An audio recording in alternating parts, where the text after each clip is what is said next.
Bonsoir à tous. La séance est ouverte. L'ordre du jour appelle la suite de la discussion du projet de loi adopté par le Sénat relatif à l'organisation de la gouvernance de la sécurité nucléaire et de la radioprotection. Alors, si vous faites le silence, chers collègues, vous m'entendrez. Donc, hier soir, l'Assemblée a examiné les amendements et sous-amendements à l'article 1er. Je vous rappelle que des scrutins publics ont déjà été annoncés, ont été demandés sur les amendements 33 identiques, 32 identiques, 331 et identiques. Monsieur le Président Maillard, pour un rappel au règlement.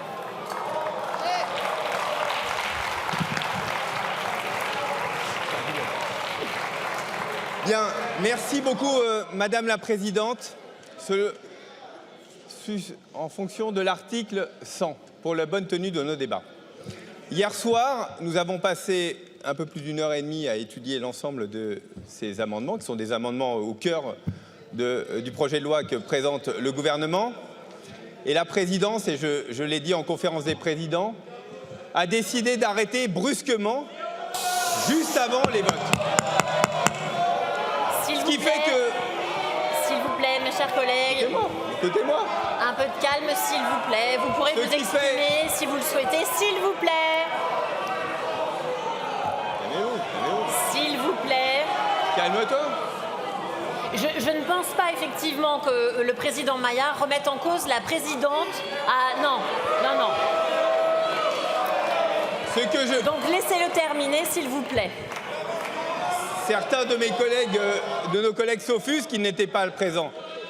Ce que je veux dire, c'est qu'il faut évidemment commencer directement par le vote, alors que tout le monde n'est pas installé, ce qui a cassé la dynamique dans laquelle nous étions, et je m'en suis offusqué.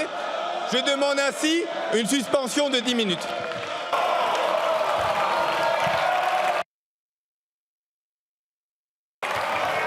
Alors, s'il vous plaît, la suspension est de droit.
Alors, la séance est reprise. Monsieur Jumel, pour un rappel au règlement.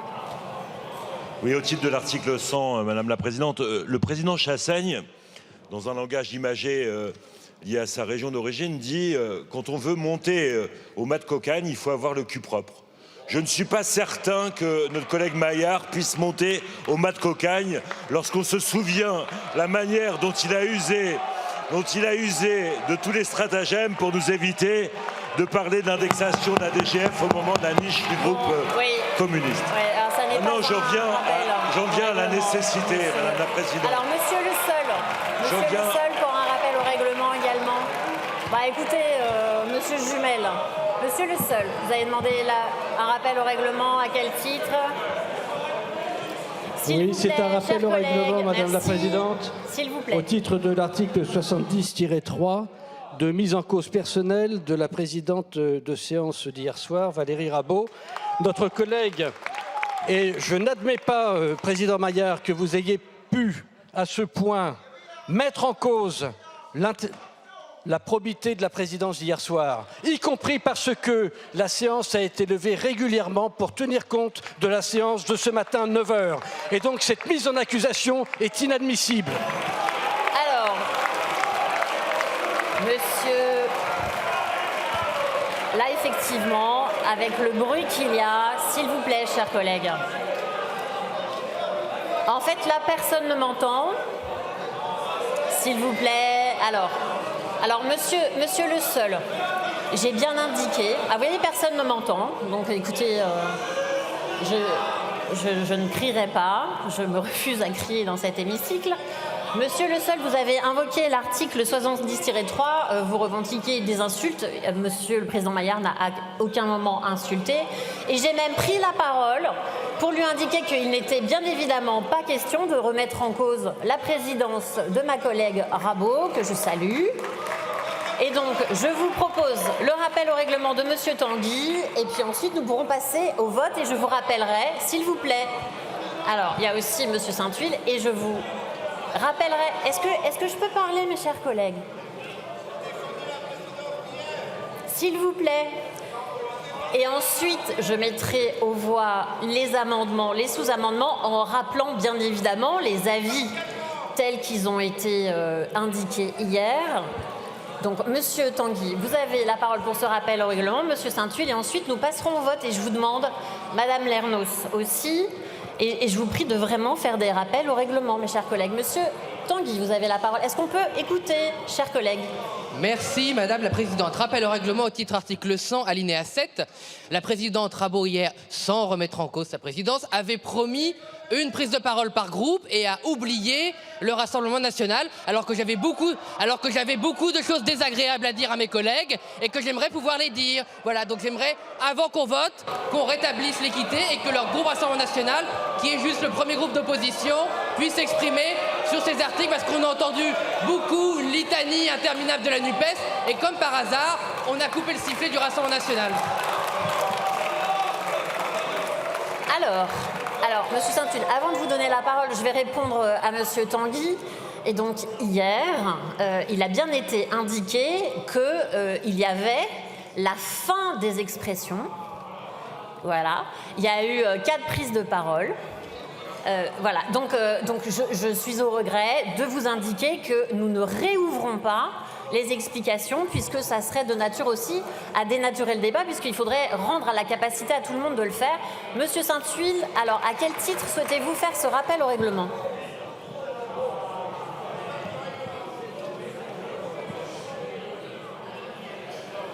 Alors, ma question, c'était à quel titre, au titre de quel article souhaitez-vous faire ce rappel au règlement, monsieur Saint-Huil? Je fais un rappel au règlement au titre de l'article 100-3 sur la bonne tenue des débats pour vous dire, Madame la Présidente, sous contrôle de la présidence Rabault, qu'hier, nous avons demandé à ce que les groupes puissent exprimer leur position de vote avant de passer au vote et que, effectivement, nous n'avons pas pu aller au terme de ce cycle d'explication de vote. Je vous dis pourquoi c'est important, parce que je sais bien que, monsieur Tanguy, tout tourne autour de vous, mais il n'y a pas que vous qui n'avez pas pu vous exprimer sur les positions de vote. Et mesdames, messieurs, chers collègues, ce soir, devant vous, vous allez assister à un numéro de cascade rare. dangereux réalisé par des professionnels du looping, le Rassemblement national, vous allez vous rendre compte qu'il y a un an, ils étaient contre la fusion. Là, on n'est plus dans le rappel au règlement, Monsieur Sainte-Huile. Madame Lernos, pour votre rappel au règlement.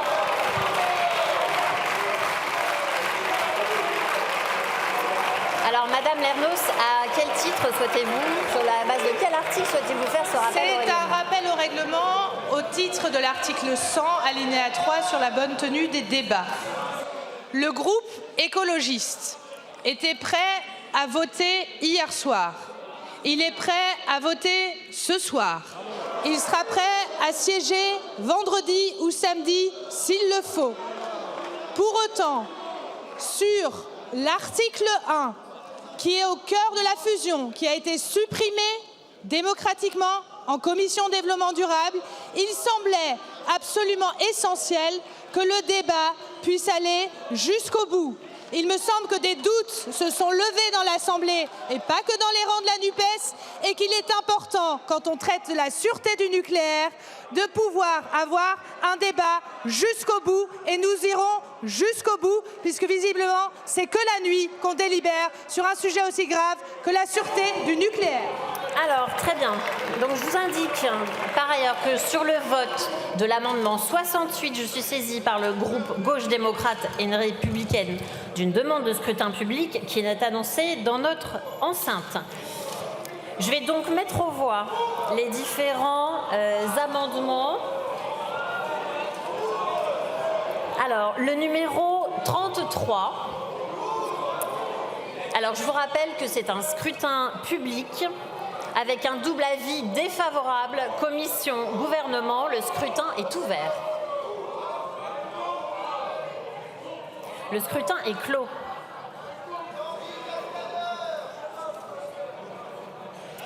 Donc, votant 328, exprimé 318.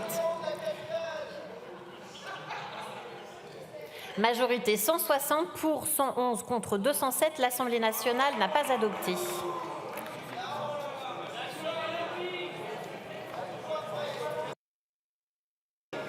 Alors, le 296.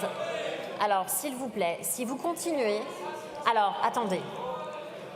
Est-ce que je peux vous demander votre attention sur l'ensemble de ces votes-là? Est-ce qu'il est possible de ne pas crier? Monsieur Tavel, s'il vous plaît, est-ce qu'il est possible de ne pas crier? Je vous en remercie. Je vais donc mettre aux voix l'amendement, s'il vous plaît. 296. Donc avec un double avis défavorable, commission, gouvernement, c'est à main levée. Qui est pour? Qui est contre? Il n'est pas adopté. Le numéro 68, je vous rappelle que c'est un scrutin public. Alors,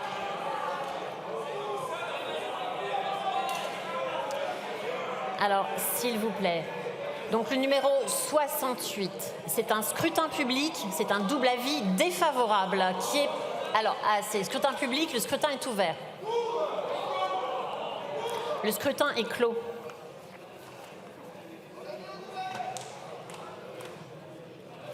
Votant 326, exprimé 316, majorité 159 pour 110 contre 206, l'Assemblée nationale n'a pas adopté. Le numéro 32, c'est un scrutin public, double avis défavorable. Le scrutin est ouvert. Le scrutin est clos.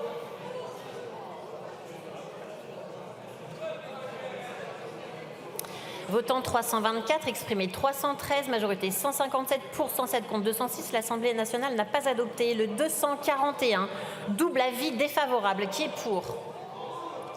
Qui est contre? Il n'est pas adopté. Le 221, double avis défavorable. Qui est pour? Qui est contre? Il n'est pas adopté. Le 151, double avis défavorable. Qui est pour? Qui est contre? Il n'est pas adopté. Le 140, double avis défavorable. Qui est pour? Qui est contre?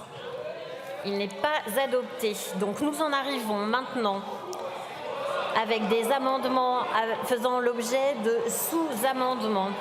Donc je vais commencer par mettre aux voix les sous-amendements, qui sont tous à main levée, les sous-amendements.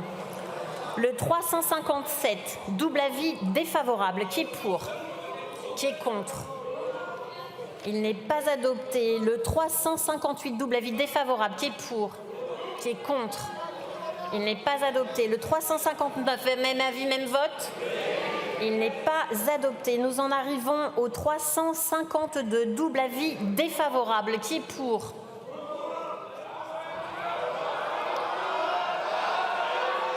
Qui est contre? Je vais le mettre au scrutin public. Donc je vous rappelle, double avis défavorable, le scrutin est ouvert. Le scrutin est clos.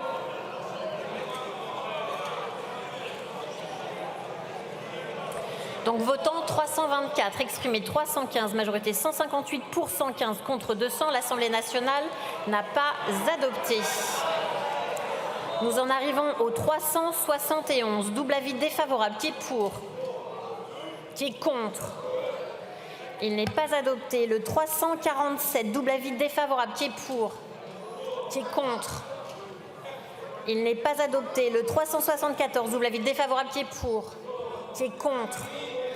Il n'est pas adopté. 376, même avis, même vote. Il n'est pas adopté. Le 370, double avis défavorable. Qui est pour? Qui est contre? Il n'est pas adopté. Le 362, double avis défavorable. Qui est pour? Qui est contre? Il n'est pas adopté. Ils ne sont pas des mêmes orateurs. 351, double avis défavorable. Qui est pour? Qui est contre? Il n'est pas adopté. Le 343, double avis défavorable. Qui est pour? Qui est contre? Il n'est pas adopté. Le 363, double avis défavorable. Qui est pour? Qui est contre? Il n'est pas adopté. 372, double avis défavorable. Qui est pour? Qui est contre? Il n'est pas adopté. Le 360, double avis défavorable. Qui est pour? Qui est contre? Il n'est pas adopté. 375, double avis défavorable. Qui est pour? Qui est contre? Il n'est pas adopté. Le 365, double avis défavorable. Qui est pour? Qui est contre? Il n'est pas adopté. Le 366, même avis, même vote. Il n'est pas adopté. 361, double avis défavorable. Qui est pour? Qui est contre? Il n'est pas adopté. Le 354, double avis défavorable. Qui est pour? Qui est contre? Il n'est pas adopté, il n'y a pas de doute. 344, double avis défavorable. Qui est pour? Qui est contre? Il n'est pas adopté. Le 373, double avis défavorable. Qui est pour? Qui est contre? Il n'est pas adopté. Je vais donc ainsi mettre aux voix les amendements identiques avec un double avis favorable. Commission, gouvernement, le scrutin est ouvert. Le scrutin est clos.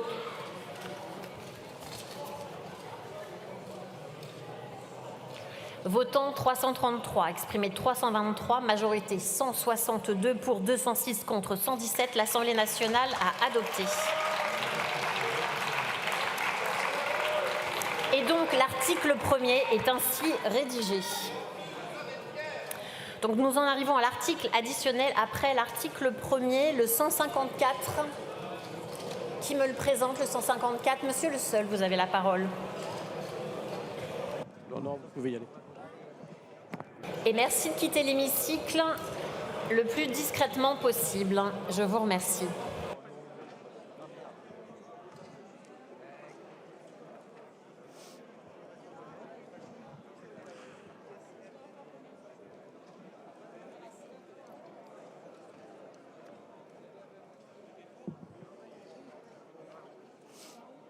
Comment?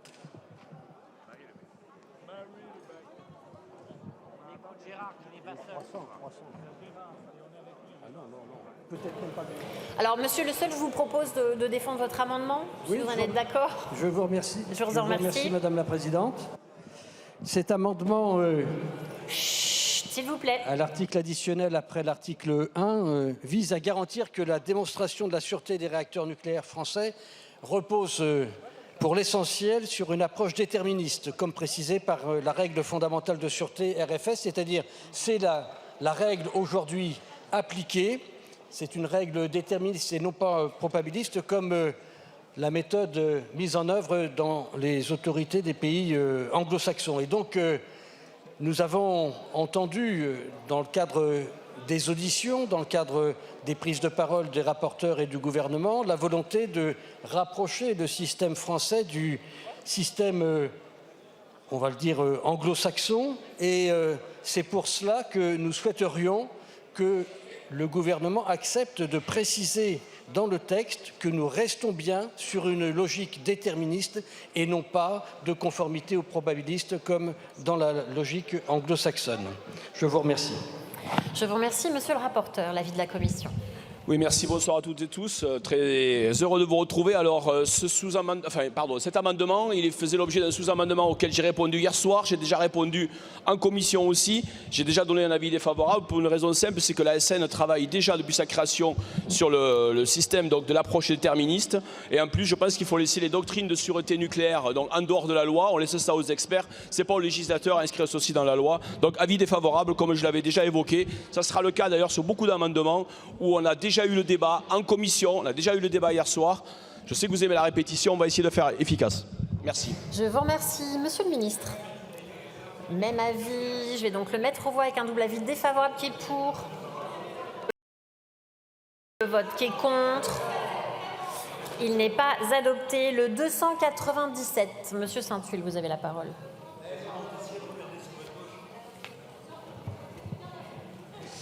Merci Madame la Présidente. Cet amendement propose de préciser dans le texte que le travail autour de la sûreté réside dans un dialogue constant entre les exploitants d'une part, ceux qui construisent l'expertise et ceux qui portent la décision pour éviter de rentrer dans un système à l'américaine et faire en sorte que, effectivement, le système de sûreté française qui est reconnu partout dans le monde puisse être garanti à travers ce dialogue. C'est déjà ce qui existe aujourd'hui. Il s'agit donc de l'inscrire dans la loi pour qu'on se garantisse d'éviter quelques dérapages avec le temps qui passe.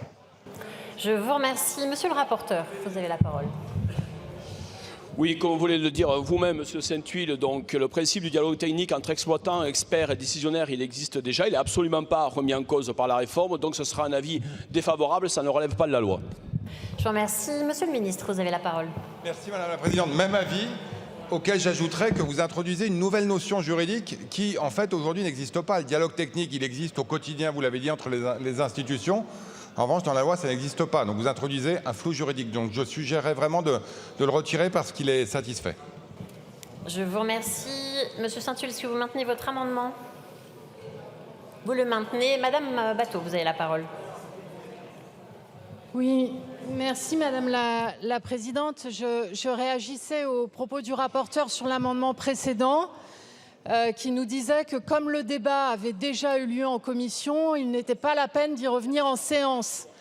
À ce moment-là, il est déplorable que l'Assemblée nationale ait voté le contraire de la Commission du développement durable et supprimé, démantelé l'Institut de l'IRSN en raison de ces girouettes du Rassemblement national qui votent un jour une chose en commission et votent ensuite l'inverse en séance. Je voulais que ce soit dit. Et oui, on refait le débat en séance publique sur tous les amendements et tous les arguments.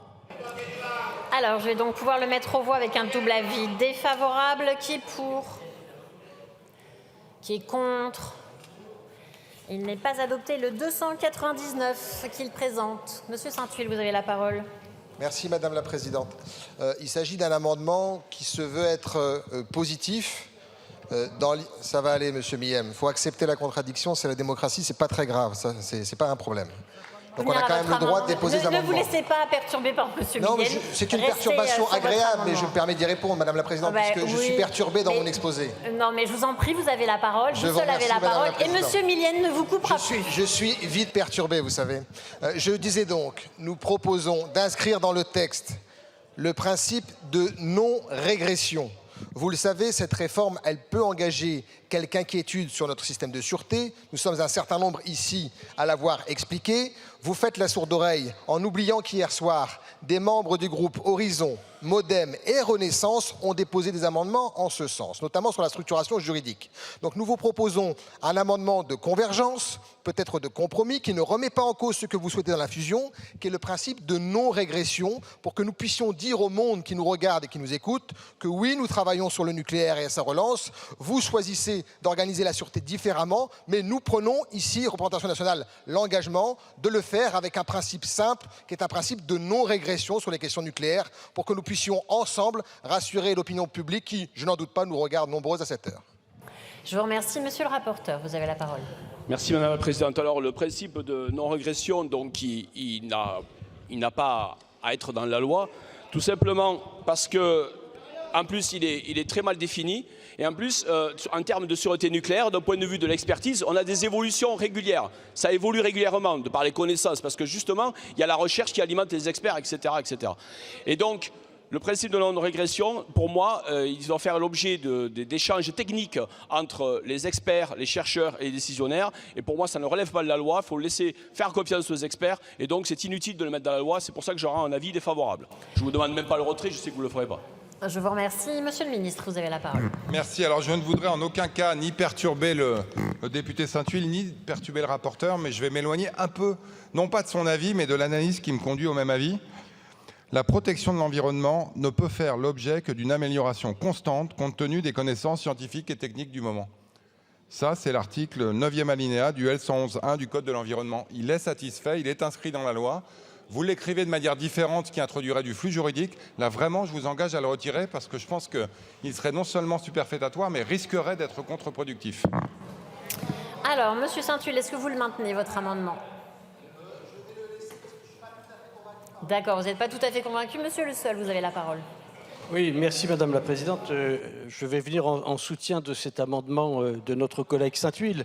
Ce principe de non-régression a été à de nombreuses reprises évoqué au sein de notre commission développement durable sur plusieurs sujets. C'est un élément aujourd'hui extrêmement important de la discussion parlementaire, comme des éléments de confiance que nous devons donner, que vous devez donner à nos concitoyens. Vous nous renvoyez en permanence à un règlement intérieur, à des précisions ultérieures, à un texte, c'est superfétatoire, c'est superflu. Je vous remercie de me laisser terminer. Et donc, même si vous considérez que c'est superfétatoire, nous considérons qu'il vaut mieux l'écrire, l'inscrire et graver dans le marbre le fait que toute la discrétion que vous allez mettre dans le texte, puisque c'est l'ambition que vous avez développée notamment en commission des affaires économiques, qui visait à systématiquement enlever les amendements de précision qui avaient été apportés par le Sénat, nous proposons et nous vous demandons de mettre cette précision sur la non-régression. Je vous remercie. Monsieur Milienne, vous avez la parole. Oui, merci Madame la Présidente. Là, on a l'exemple parfait de loi bavarde qui entraîne une suradministration dont se plaignent nos citoyens. Je suis désolé, messieurs Saint-Huil et monsieur Le Seul, c'est écrit dans le Code de l'environnement. Je ne vois pas ce que vous pouvez rajouter de plus. Effectivement, c'est superfétatoire. Là, ce n'est pas un renvoi au règlement intérieur. Ça existe déjà dans la loi, ce que vous demandez. Donc le maintenir ne sert à rien, si ce n'est à rendre la loi bavarde et faire de la suradministration dont on n'a pas besoin. Alors, je vais mettre aux voix cet amendement qui a eu un double avis défavorable. Qui est pour? Qui est contre? Il n'est pas adopté. Le 76, qui nous le présente. Monsieur Jumel, vous avez la parole. Cet amendement du groupe GDR vise à réaffirmer dans la loi la responsabilité première de l'exploitant en matière de sûreté nucléaire et de radioprotection, et notamment à l'égard des salariés appelés à travailler dans les instances de production énergétique. Voilà le sens de cet amendement, réaffirmer la responsabilité première de l'exploitant. Je vous remercie. Monsieur le rapporteur, votre avis. Merci Madame la Présidente. Alors, Monsieur Jumel, donc votre amendement il est satisfait. En effet, la réglementation qui fixe notamment les limites d'exposition en matière de radioprotection elles sont déjà connues. Et je voulais simplement vous donner l'exemple de ce qui s'est passé à EDF ces 10 dernières années. C'est une démarche d'ailleurs qui porte ses fruits, puisqu'il y a une volonté vraiment de faire baisser ces doses moyennes collectives donc, qui sont reçues par les travailleurs. Et donc elles sont bien en deçà d'ailleurs, heureusement d'ailleurs, des limites qui ont été fixées. Il y a une baisse de 50% au cours de la dernière décennie. Et donc en cas de non-respect de cette réglementation, évidemment les exploitants sont responsables. Donc votre amendement, il est totalement satisfait. Et donc c'est la raison pour laquelle je vous en demande le retrait tout simplement. Je vous remercie. Monsieur le ministre. Même avis. Alors, Monsieur Jumel, est-ce que vous maintenez votre amendement? Il est maintenu. Monsieur le député, vous avez la parole. Merci Madame la Présidente. Nous allons soutenir cet amendement du collègue Jumel parce que depuis le début de la discussion, de l'examen de ce texte, j'ai l'impression qu'on prend chez un certain nombre de collègues un petit peu par-dessus la jambe la question de la radioactivité et de ses effets. Je rappellerai que l'IRSN estime que chaque année en France, il y a 3000 personnes qui meurent de cancer du poumon en inhalant du radon, qui est un gaz radioactif qui est naturel.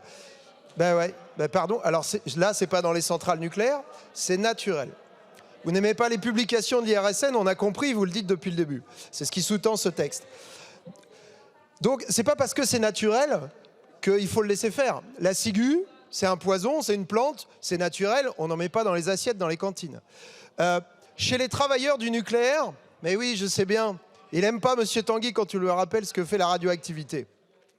En fait, chez les travailleurs du nucléaire, il y a une longue étude qui a été menée aux États-Unis, au Royaume-Uni et en France sur 310 000 travailleurs du nucléaire sous statut, c'est-à-dire que ça ne prend pas en compte les sous-traitants du nucléaire qui réalisent, je le rappelle, en France, 80% des tâches de maintenance et reçoivent pour cela 80% des tâches de dose. La conclusion de cette étude, c'est deux conclusions. La première, c'est de dire qu'en matière de radioprotection, on a raison de raisonner pour l'exposition fréquente aux faibles doses, comme on le fait pour une exposition énorme, enfin sur une courte durée à une dose forte. Et la deuxième conclusion, c'est qu'il y a effectivement une corrélation entre l'exposition aux faibles doses, c'est ce que subissent ces travailleurs du nucléaire, et le développement de cancers, y compris solides, parce qu'on le savait pour les leucémies, mais y compris pour les cancers solides. Donc il faut qu'il y ait une responsabilité de l'exploitant sur le suivi médical en matière de radioprotection pour ses salariés. C'est la raison pour laquelle nous allons défendre et soutenir l'amendement du collègue Jumel. Je vous remercie. Alors, Monsieur Tanguy, vous avez la parole. Merci Madame la Présidente. Première chose, chers collègues de la NUPES, effectivement, je n'ai pas peur de la radioactivité naturelle et du radon. Vous savez, je suis breton depuis 6 siècles. Et si vous lisiez complètement les publications, vous saurez que la Bretagne est naturellement une des régions les plus radioactives. Donc effectivement, ma famille a sans doute été suffisamment irradiée pour savoir que c'était innocent et que le fait de parler sans cesse des peurs aux Français ne propose jamais une solution. Mais on a l'habitude avec vous, vous ne vivez que sur les peurs antiscientifiques, sur l'obscurantisme de toutes sortes. On a l'habitude. Moi, ce que je voulais dire à l'occasion de cet amendement, Monsieur Jumel, et vous le savez très bien, c'est que la sûreté nucléaire dans notre pays, avant tout, elle n'est pas le fait de l'ASN ou de l'IRSN. Elle est le fait de l'excellence de l'exploitant qu'est EDF, comme elle était le fait de l'exploitant des ingénieurs qui ont fait notre parc nucléaire. Ce n'est pas l'ASN et l'IRSN qui garantit en premier lieu la sûreté de notre parc nucléaire. Mais en fait, depuis hier et depuis des années, vous ne parlez que des agences de surveillance, vous ne parlez que de la bureaucratie. Vous êtes une caricature de ce que peut devenir une démocratie dans une tendance illibérale qui ne fait pas confiance aux acteurs de terrain et qui ne fait pas confiance à la science. La première des choses, ça fait 30 ans que vous agitez le moulin à prière en disant « on a le meilleur modèle du monde, on est parfait ». La Russie, malheureusement, est en train de construire 44 réacteurs nucléaires. On n'arrive même pas à en construire 3. Ça, c'est votre bilan. Et la sursurveillance que vous avez organisée, la bureaucratisation que vous avez organisée, a une part considérable dans la paralysie du progrès en Occident. Vous ne voulez pas l'entendre et vous voulez vous faire plaisir, vous voulez vous rassurer en faisant croire que vous inventez quelque chose ici. Vous n'avez jamais rien inventé. Ceux qui inventent, ils sont en dehors de l'hémicycle. Ils sont sur le terrain et ils permettent de faire tourner la France. Vous ne faites qu'emmerder ceux qui savent faire quelque chose, ceux qui savent inventer quelque chose, ceux qui ont du génie. Vous êtes un poison contre le génie humain. Vous n'êtes que ça depuis 30 ans. Il est temps qu'on vous le dise. Parce que pendant que vous empoisonnez le génie humain, eh bien, les dictatures dans le monde, elles avancent sur votre bêtise. Merci, Monsieur Tanguy. Alors, chers collègues, pour la sérénité des débats, Je vais m'inspirer de la présidente Fiat, qui vous rappelle régulièrement que vous évitez de vous interpeller nominativement les uns les autres. Et comme ça, nous pourrons continuer des débats sereins et calmes. Je vais donc mettre aux voix cet amendement 76 qui a un double avis défavorable. Qui est pour? Qui est contre? Il n'est pas adopté. Nous en arrivons à l'amendement 150. Monsieur Jumel, c'est vous qui nous le présentez. Vous avez la parole.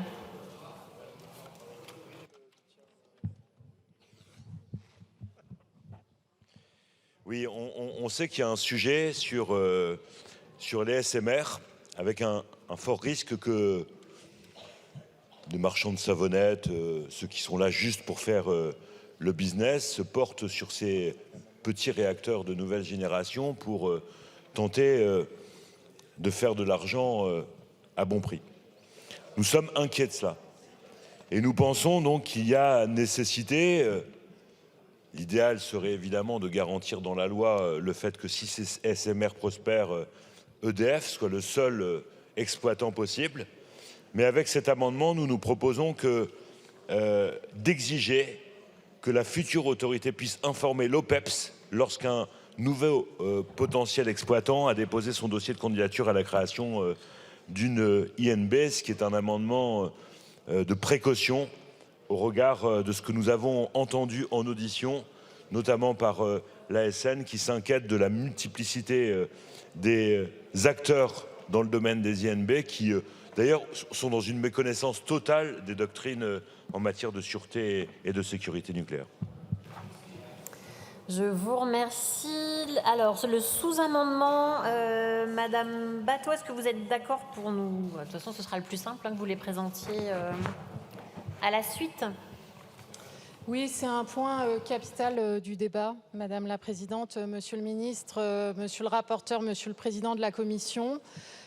Effectivement, lorsque dans les discussions, nous avons demandé des faits, des éléments précis qui, selon vous, expliqueraient la nécessité d'avoir une autorité indépendante unique et de supprimer l'établissement public d'expertise, est évoquée une multiplication des opérateurs et des exploitants. Ce point n'a jamais été débattu par la représentation nationale. En France, EDF a aujourd'hui un monopole de fait sur l'exploitation des réacteurs nucléaires. L'expérience dans d'autres pays montre que le fait de multiplier les opérateurs n'est pas un gage de sûreté, bien au contraire. Donc nous ne sommes pas favorables à une forme de privatisation de l'exploitation des réacteurs nucléaires. Donc nous soutenons l'amendement de Monsieur Jumel et comme nous pensons qu'il doit être voté par la représentation nationale, et ce que propose d'ailleurs l'amendement de Monsieur Jumel, c'est même pas d'interdire qu'il y ait un autre exploitant, c'est de dire si jamais on était dans ce cas de figure, il faudrait que le Parlement se prononce. C'est ça le sens de l'amendement de notre collègue. Et donc les sous-amendements 345, 346, 348 et 349 sont des amendements d'amélioration rédactionnelle pour que nous puissions tous voter l'amendement 150. Je vous remercie. Alors, monsieur le rapporteur. Merci Madame la Présidente. Alors cet amendement, il ne me semble pas utile parce que toutes les INB, dont les installations nucléaires de base, auxquelles vous faites référence notamment, la liste, elle est publique. En outre, au moment de la démarche de création, l'ASN, et ça sera le cas pour la SNR, elle procède avant l'autorisation de mise en service à une enquête publique. C'est prévu dans l'article L593-8 du Code de l'environnement. Et donc, le public, du coup, c'est public, donc tout le monde en est informé. Et à ce moment-là, que ce soit l'OPEC, que ce soit les commissions des affaires économiques, développement durable, l'aménagement du territoire ou autres, à la fois du Sénat et de l'Assemblée, peuvent très bien organiser, si elles le souhaitent, auditionner, organiser un débat. Donc, pour moi, c'est pas utile de l'inscrire ici dans la loi. Je suis donc défavorable à cet amendement, ainsi qu'aux 5 sous-amendements que vous proposez, Madame Batho, parce que ce sont certes des précisions rédactionnelles, ça c'est clair, mais qui ne changent absolument pas le fond de l'amendement. Et donc je suis autant défavorable aux 5 sous-amendements qu'à l'amendement lui-même. Donc ce n'est pas une demande de retrait, parce que j'imagine bien que vous ne le feriez pas, mais c'est en tout cas un avis défavorable. Je ne pense pas que ce soit utile de saisir l'OPEX là-dessus. Je pense que l'OPEX se saisira tout seul. Je vous remercie. Monsieur le ministre, vous avez la parole. Madame la Présidente, d'abord, je voudrais évidemment rassurer la représentation nationale. Toute demande, qu'elle émane d'un acteur existant ou d'un nouvel acteur, fera l'objet d'une analyse en profondeur par les autorités compétentes des capacités techniques et financières de l'opérateur en question. On le fait pour EDF, on le fait pour des plus petits acteurs, on le fait même quand un acteur existant comme Orano se restructure, on s'assure que chaque business unit a les moyens techniques et financiers d'opérer évidemment en toute sûreté. Donc de ce point de vue-là, pas d'inquiétude. Par ailleurs, il y a un certain nombre de cas dans lesquels les demandes d'autorisation sont publiques. C'est prévu par la loi, c'est pour de très grandes installations. Elles sont publiques. Et pour les autres, on a une instruction qui relèvent du gouvernement. Une fois qu'elles sont instruites et décidées, ces décisions sont évidemment publiques et le Parlement peut évidemment se saisir de ces demandes d'autorisation pour faire toutes les interrogations, toutes les questions, toutes les auditions qu'il souhaite le faire. Mais il y a une chose auquel je suis attaché et auquel je pense vous êtes attaché, c'est la séparation des pouvoirs. Donc le gouvernement exécute, le Parlement contrôle, c'est exactement ce qui est le cas aujourd'hui, c'est encore ce qui sera le cas demain, donc je suggère le retrait ou à défaut un avis défavorable sur les sous-amendements et sur l'amendement. Je vous remercie. Alors, première prise de parole, Madame Bréjon, vous avez la parole. Merci beaucoup Madame la Présidente et je voudrais quand même remercier le collègue Jumel de me permettre de m'élever contre le monopole d'EDF. C'est la première fois dans ma vie et on a déjà longuement parlé ensemble. Qu'il y ait de la recherche et de développement qui se fasse en dehors d'EDF, moi je pense que c'est une très bonne chose. Et je pense que c'est une très bonne chose qu'on puisse avoir des investissements privés qui aillent sur des technologies sur lesquels on n'est pas sûr qu'il y ait un aboutissement. Je pense par exemple aux réacteurs à sel fondu. Et je crois que ce n'est pas le rôle d'EDF et ce n'est pas la structuration d'EDF de pouvoir avancer sur cette recherche-là. Ma conviction, c'est que le rôle d'EDF, c'est de réussir le projet grand carénage et c'est de réussir le projet autour des EPR2. Et comme l'a dit monsieur le ministre, de toute façon, l'autorité de sûreté nucléaire est garante de la sûreté sur l'ensemble de ces projets.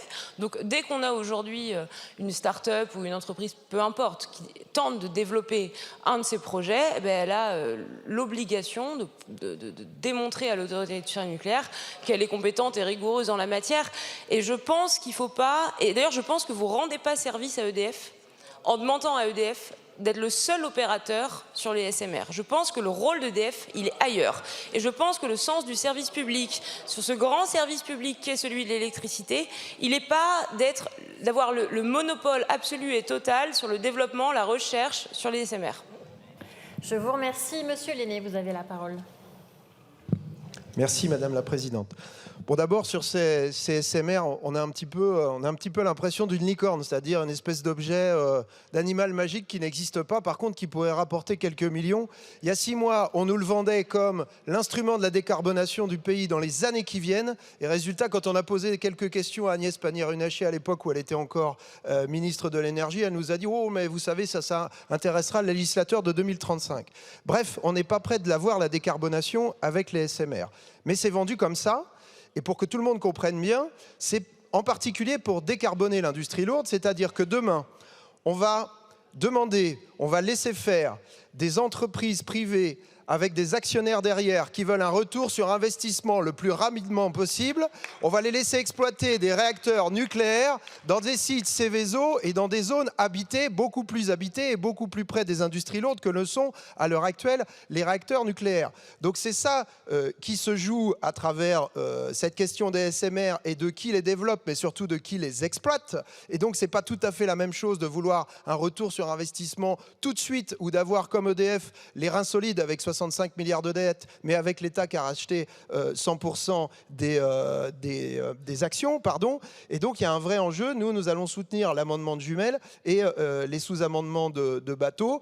J'ajoute que et l'IRSN et l'ASN nous ont dit en réunion de l'OPEX, je suis membre de l'OPEX depuis le mois de septembre, et on avait reçu un certain nombre de startups qui n'avaient pas moins d'enjeux et de sûreté et de sécurité avec ces SMR, parce qu'il se trouve qu'ils vont stocker une grande quantité de matières radioactives de combustible. Donc on nous les vend comme une espèce de thermomix qui tiendrait dans la cuisine. On ne parle pas du tout de ça. On parle d'un petit réacteur nucléaire dans des sites Seveso, près de zones d'habitation, exploités par des gens qui veulent un retour sur investissement rapide. Donc évidemment, on ne peut être qu'opposé à ça.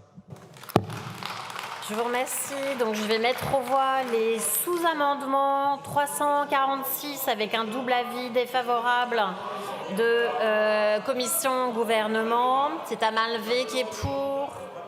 J'ai lancé le... Non, mais si, j'ai lancé le vote. Qui est contre. Il n'est pas adopté. Alors, Monsieur Jumel, pour un rappel au règlement, vous avez la parole.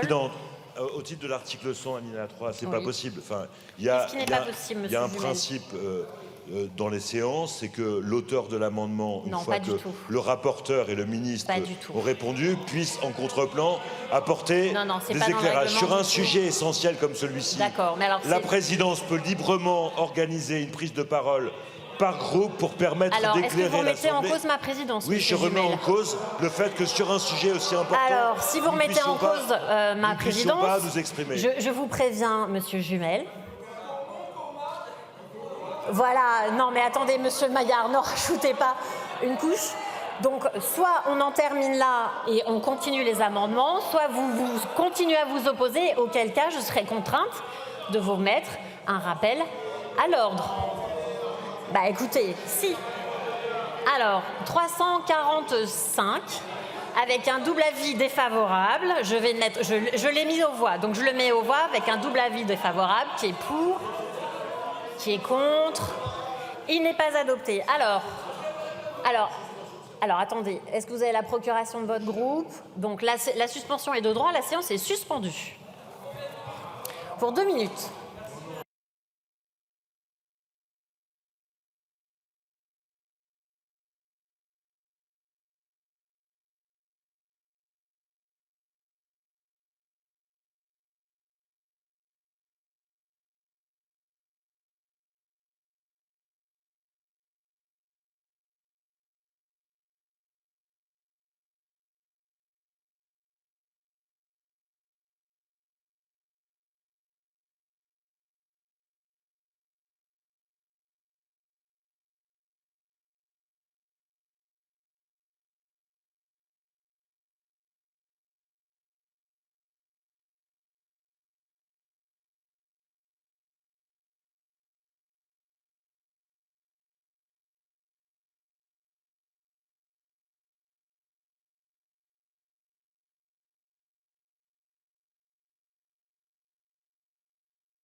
La séance est reprise. Madame Batho pour un rappel au règlement. Oui, sur le fondement de l'article 100 et de l'article 58, alinéa 5, Madame la Présidente. Nous sommes dans un débat sur la sûreté nucléaire, donc un sujet sérieux, un sujet sensible. Nous n'avons pas choisi de faire de l'opposition, de l'obstruction sur ce projet de loi en multipliant les amendements, en multipliant les procédures. Nous souhaitons donc une discussion sereine dans laquelle les auteurs d'amendements puissent, comme d'habitude, répondre à la Commission et au gouvernement, c'est-à-dire que le porteur d'amendement, comme cela se fait en général à l'Assemblée nationale, puisse répondre à la Commission et au gouvernement. Si ce n'est pas le cas, nous allons devoir multiplier les demandes de suspension de séance et les diverses procédures. Je ne pense pas que la discussion, sa qualité et sa sérénité y gagnent. Alors, très bien. Alors, je rappelle une nouvelle fois, pour que les choses soient bien claires, il n'y a pas de droit de réplique de l'auteur de l'amendement sur chacun des amendements. Pourquoi ? Alors, il n'y a pas d'usage en ce sens. Et pourquoi ? Ça permet notamment d'ouvrir le débat et d'avoir une prise de parole large de tous les membres des différents groupes. Et vraiment, je le regrette parce que c'est systématique et il n'y a absolument pas d'usage. Si vous souhaitez effectivement, écoutez, c'est une réalité. Donc à ce moment-là, ça s'est toujours passé comme ça, Madame Batho. Alors, Monsieur Jumel, pour un rappel au règlement. Oui, très sereinement, au titre de l'article 100, alinéa 3. D'abord, considérez que quand un député fait oui, mais c'est une attaque personnelle vis-à-vis de la présidente. Quand un député fait un rappel au règlement, oui, le menacer, qu'il remet en cause la présidence également en faisant un rappel au règlement, c'est nier l'existence du règlement lui-même. D'autre part, il y a un usage qui veut que lorsqu'on délibère et lorsqu'on vote, le Parlement soit éclairé et que l'auteur de l'amendement puisse préciser quelles étaient ses intentions au moment où il a rédigé ce texte qui, je le dis au passage, fait appel à la question du développement des SMR pour lesquels je suis favorable, et pour lesquels je considère qu'on ne peut pas faire n'importe quoi. Non mais très bien, Madame Lernos, pour le rappel. Et donc je souhaite que le débat puisse s'organiser, sinon nous avons les outils pour ralentir le débat. Alors, Madame Lernos, sur le rappel au règlement. Pour la sérénité des débats, je demande une suspension de séance de 5 minutes pour voir les règles du débat, parce qu'aujourd'hui... Alors, la séance est suspendue, je vous remercie.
Alors, la séance est reprise. Donc, nous en étions à l'amendement 340, au sous-amendement, 348, qui avait un double avis défavorable de la Commission et du gouvernement. Qui est pour ? Qui est contre ? Il n'est pas adopté. Le 349, même avis, même vote. Il n'est pas adopté. Le 350, même avis, même vote. Alors, pardon. Excusez-moi, Monsieur Tanguy. Alors, donc le 349, double avis, défavorable, commission gouvernement, qui est pour? Qui est contre?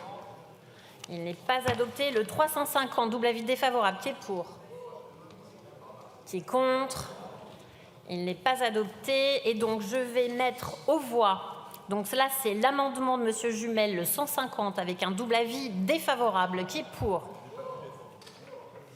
Qui est contre? Il n'est pas adopté.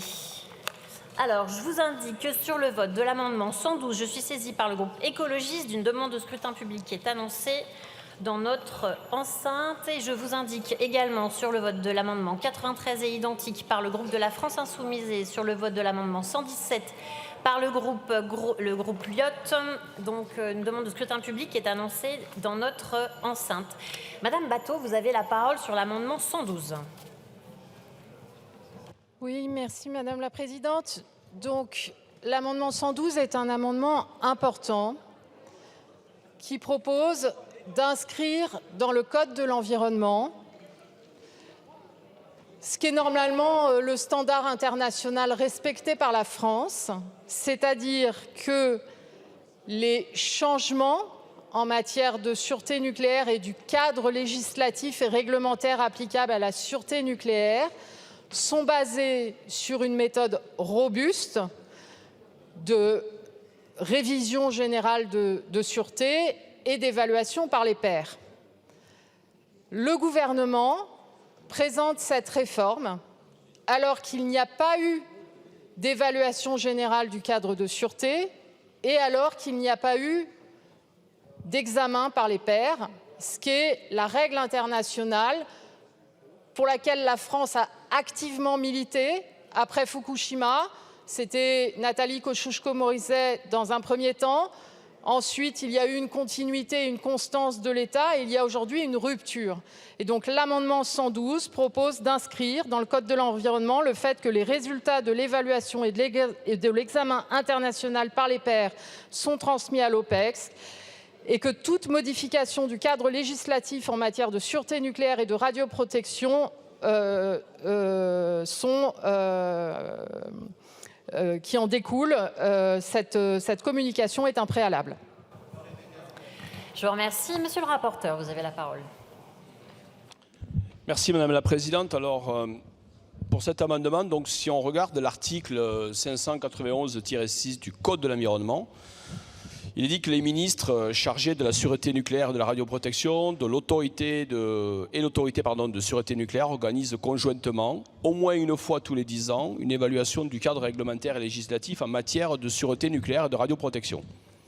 Ils soumettent les éléments pertinents de cette évaluation à un examen international par des pairs en vue de l'amélioration continue de la sûreté nucléaire et de la radioprotection. Et les résultats de ces évaluations par des pairs sont communiqués ensuite aux États membres de l'Union européenne, de la Commission, bien entendu, puisqu'ils sont maintenant disponibles, donc publics. Et du coup, le Parlement peut s'en saisir, les parlementaires peuvent évidemment s'en saisir, notamment l'OPEX. Et je pense que l'OPEX peut s'en saisir, j'allais dire, tout seul, sans qu'on ait besoin de le préciser dans la loi, tout simplement parce que l'OPEX est né, comme vous le savez, il y a maintenant 41 ans. Et d'ailleurs, les premiers travaux de l'OPEX donc, ont surtout tourné autour de la question du nucléaire. Et donc, de manière très régulière, à l'OPEX, et nous sommes un certain nombre, M. Lenné, M. Le Seul, M. Bollot, enfin un certain nombre de membres ici de l'OPEX. Donc, nous savons que régulièrement, nous avons des réunions, des auditions sur tous les travaux, sur les évolutions, y compris en matière de sûreté. Et donc, je pense qu'il n'est pas souhaitable, enfin il n'est même pas nécessaire en tout cas de modifier le cadre en vigueur. C'est la raison pour laquelle je comprends l'intention. D'une certaine manière, je la partage, mais je ne pense pas que ce soit nécessaire de l'inscrire dans la loi. Donc c'est plutôt une demande de retrait ou un avis défavorable. Ce n'est pas un avis défavorable au contenu, c'est un avis défavorable au fait de l'inscrire dans la loi. Je vous remercie. Monsieur le ministre, vous avez la parole. Merci Madame la Présidente. Juste pour compléter l'excellente réponse du rapporteur. C'est effectivement dans les faits déjà satisfait au sens où les dernières évaluations, à la fois celle de 2014 et le suivi de la mission qui a été fait en 2017, ont toutes les deux été rendues publiques. Le sujet de la rédaction de votre amendement tel qu'il est aujourd'hui formulé, c'est qu'il risque d'entraver même une initiative parlementaire du type proposition de loi qui ne serait pas légitime du fait de la non-publication par l'État de rapports internationaux.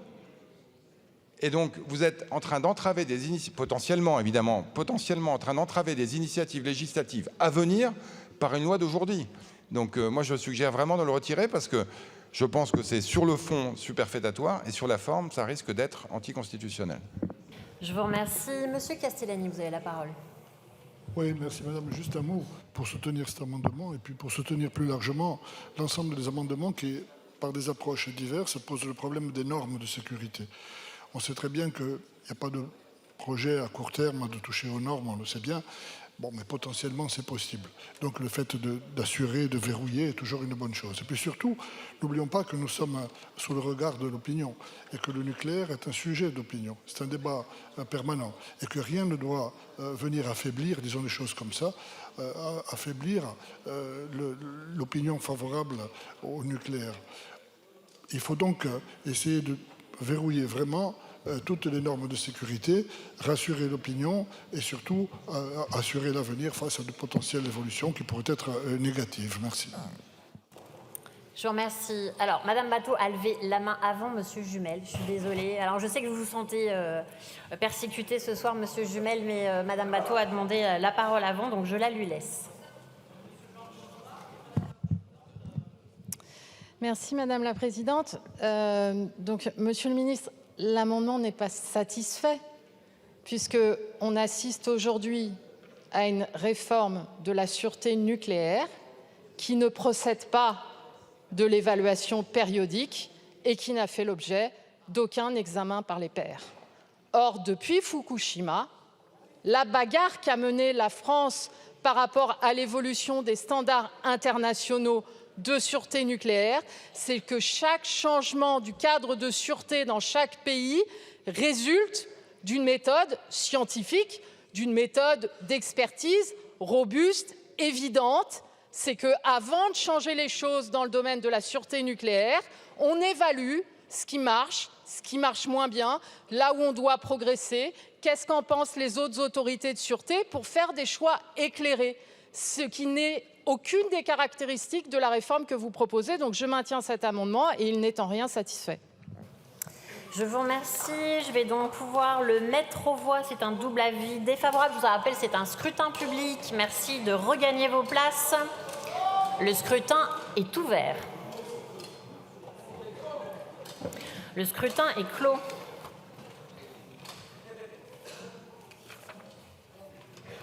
Donc votant 127, exprimé 125, majorité 63 pour, 31 contre, 94. L'Assemblée nationale n'a pas adopté. Nous en arrivons à une discussion commune et les premiers amendements identiques. Le 93, Madame Stombach-Ternoir, vous avez la parole.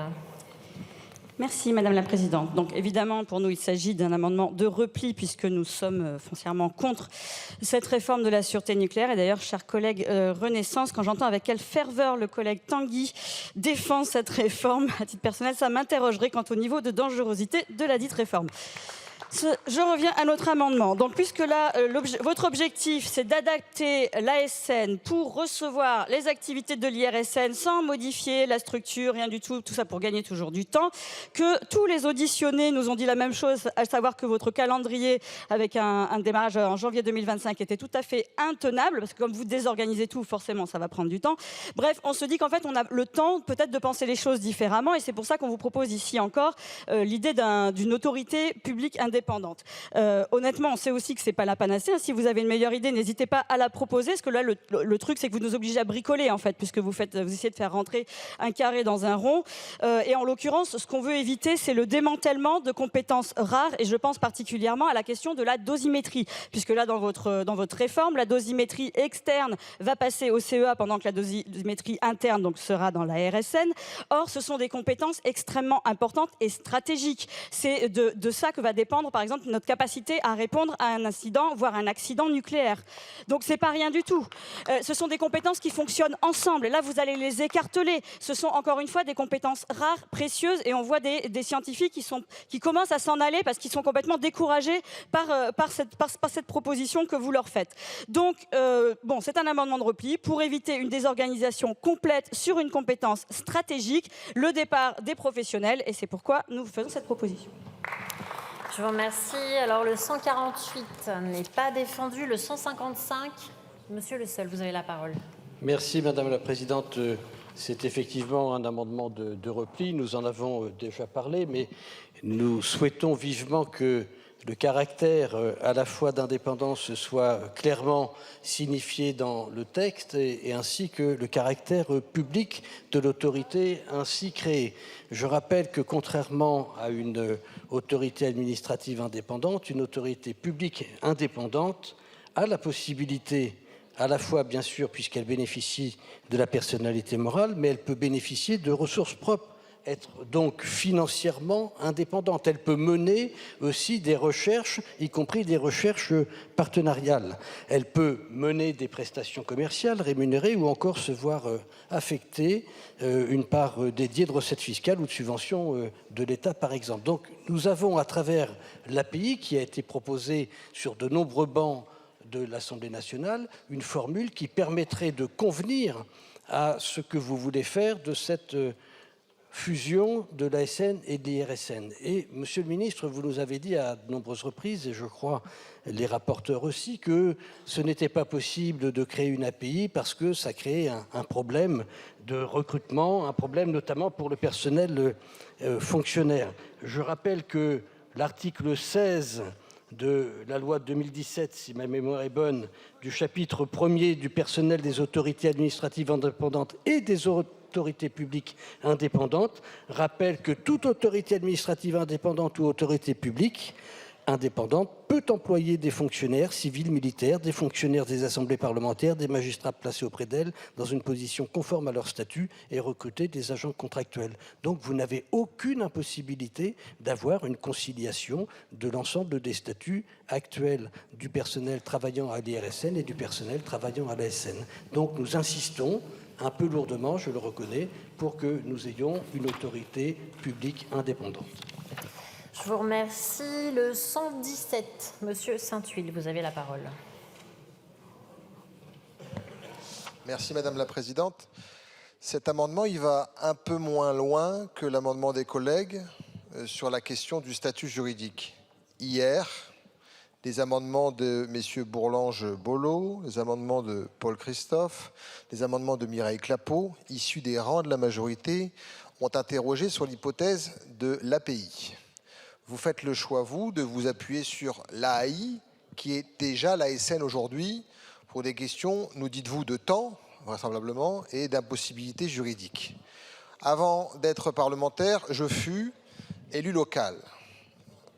Quand on est élu en responsabilité et qu'on a un doute sur le chemin à emprunter, on demande à des professionnels de mener des études qui éclairent la décision de celles et de ceux qui sont en situation de responsabilité.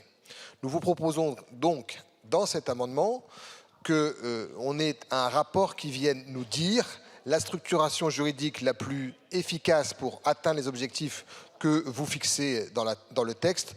Nous croyons, et je ne le cache pas, que l'API est plus adaptée que l'AAI. Vous nous répondez autre chose depuis hier, très bien, c'est le débat contradictoire. Plutôt que d'essayer de se convaincre les uns les autres, il me semble qu'un rapport éclairant la structuration juridique la plus performante serait la moindre des choses pour que nous puissions légiférer de manière tout à fait tranquille sur le sujet. Je vous remercie. Je vous remercie. Monsieur le rapporteur, vos avis sur ces amendements.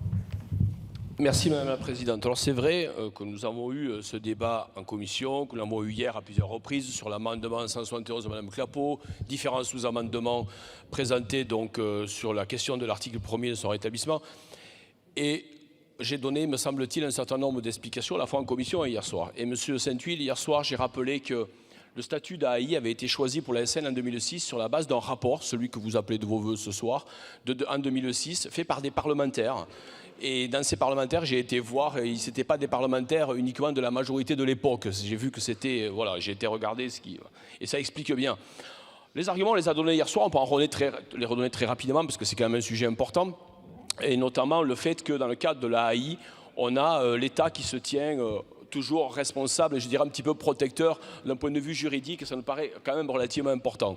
C'est vrai aussi, je l'ai clairement évoqué hier soir, et je pense que c'est totalement assumé, de dire qu'aujourd'hui, dans ce rapprochement entre le parti de l'IRSN et l'ensemble de l'ASN, eh bien le fait qu'on ait d'un côté des personnels qui soient dans le cadre d'un EPIC à l'IRSN et des personnels qui soient dans le cadre d'une AAI à l'ASN, oui, c'est plus simple de les rassembler dans une AAI que dans une API aussi.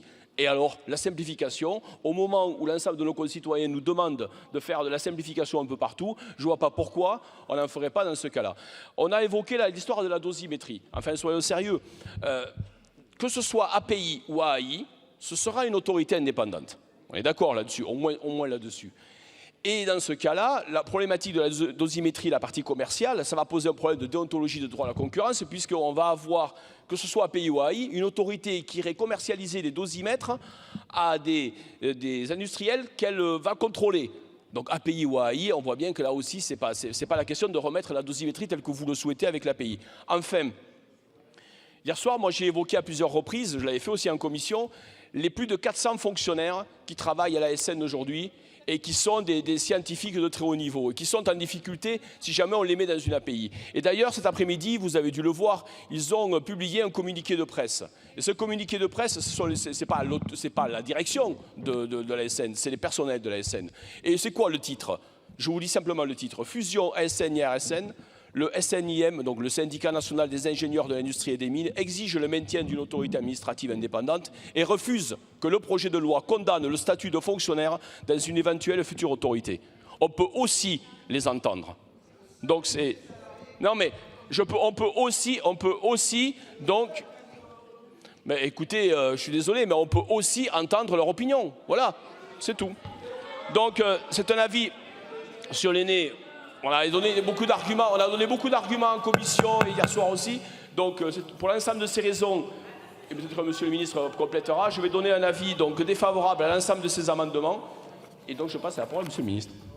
Oui, enfin c'est moi qui vais donner la parole à Monsieur le ministre. Vous avez la parole. Merci Monsieur le rapporteur. Non, pardon. Merci Madame la Présidente.